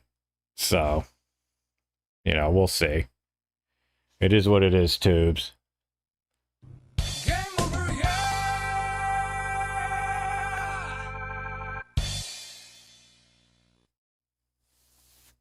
Ugh. Well, that was quite the ordeal. God, my back hurts so much. I don't want to make this about me, though. I feel like I've done that enough times tonight. I am going to reach out to my sister, though, and just be like, yeah, shit kind of sucks, and here's why. But, yeah, and part of the reason, too, why I didn't have a drink combo of my own was because I've been hitting the bottle too much lately. I mean, I've done 3 fucking drunk streams, like openly drunk streams in like the last 2 weeks. And that shit just ain't, you know, that's not sustainable. Like, I was on the wagon well for most of the year, but I don't know, since like mid August, I would say, when my kids started I don't drink life's hard enough. Well, it helps you cope with stuff. Well, I shouldn't say you, but anyways, I was clean for most of the year, and then recently I just kind of fell off, but I'm trying to get back on. And I went out for dinner last night. I had like 2 beers, 2 glasses of wine, and then some vodka as well. And I just was like, okay, we need to like change course. You know, starting today, hopefully, but you know, the issue is that so much of the shit that's going wrong is out of my control. Like, I can't do anything about rising costs. I can't do anything about things going on at my work. I can't do anything about certain stuff with my family. And obviously, yes, I can. I'm not gonna go and say, oh, I can't do anything about my family. But there's still, you can't control everything, and there's still shit that you have no control over. And you know, and then just having to deal with stuff of well, not even deal with stuff, but like when it's not just when like the stuff that matters gets fucked up, but when the shit that doesn't matter, like your escapisms, when they get fucked up as well. Like, you know, gaming kind of sucks now, wrestling kind of sucks now. When you can't even go to your escapes, then it's like, okay, now what the fuck do I do? And then, you know, sure, you can take a few guesses. But anyways, I don't want to end this completely on a down note, although don't really know how to bring it up. If we hit our goal now, no, I'm just kidding. But yeah, and that's why I don't like to get into too much of that shit, because I don't want the streams to turn into therapy sessions. Because I know there are definitely some streamers who do that. And I don't want to be one of them, because that's really not your, I mean, not that you don't care, but it's not worth like, what's the word I'm looking for? Like, again, you're also looking for escapism. I mean, it's the thing like with Phil. It's like people tune into streamers to get entertained. They don't tune into streamers to be badgered for money. And likewise, you're not tuning into streams to get to hear about why someone's life sucks, when really, all things considered, things aren't that bad. Like, I really don't have a right to complain, because, you know, I know about my life, and I know if other people knew more, people could understandably be like, bro, like, no, I didn't realize Ann was restreaming this too. But I guess we'll go to Raw Phil now on the YouTube side. I get too annoyed seeing any bit of Phil now. Yeah, same here. I can't watch him live. I'll occasionally tune into something that interests me, like when I watched his Gears of War Reloaded, This Is How You Don't Play. Like, that was, you know, entertaining. It was hate watching, but it was still entertaining. Anyways, I gotta go. My back is killing me, which should be fun, because I'm going in for physical therapy anyways, due to my knee. And I know this is definitely related to it, so we'll see what they say tomorrow. Anyways, thanks everyone for stopping by. Hope you enjoyed the tribute and the other Lolcow stuff. Sorry, we start off on the bad note, watching that review tech shit. I might watch the Kino Casino cut of it, but yeah, Rich can just fucking go away. Like, I'm not even gonna like insult him. Like, Rich, go away. That's all we ask. Go away. That is literally the best thing you can do. Just shut up and go away. 2025 and crazy. I mean, I'll leave on this. Like, I followed a shit posting thing on Twitter, and he keeps posting this thing where it's a picture. It's like it's like the Wolverine thing where like he's looking at the picture and then he just put in whatever. But I guess this is one for like Rick and Morty, and it has I forget what the dad's name is, but it's him, and it's just a picture. It says 2019, and then it shows the guy and he's crying looking at it, and it's really like, yeah, life was so much better before the Jerry, that's his name. Yeah, I've been every time that thing comes up, I repost it because I'm like, yeah, that is so fucking true. Honestly, and I'm not just saying it's because of COVID, but really, life post-COVID has sucked. Things were so much better. And people are like, oh, post-Trump, it's like, no, like, really COVID has fucked everything's up. Because 2016 to 2020 were tolerable at least, but things now is just like, ugh. And how ironic those are the years when my drinking really picked up, but that's neither here nor there. Anyways, I gotta end this. I'm just rambling now and my back is getting worse. Hope you all have a good week. I'm gonna try to stream on Tuesday. I'll stream some game, I don't know what yet though. And then we'll probably do some other shit next weekend. And I will hopefully see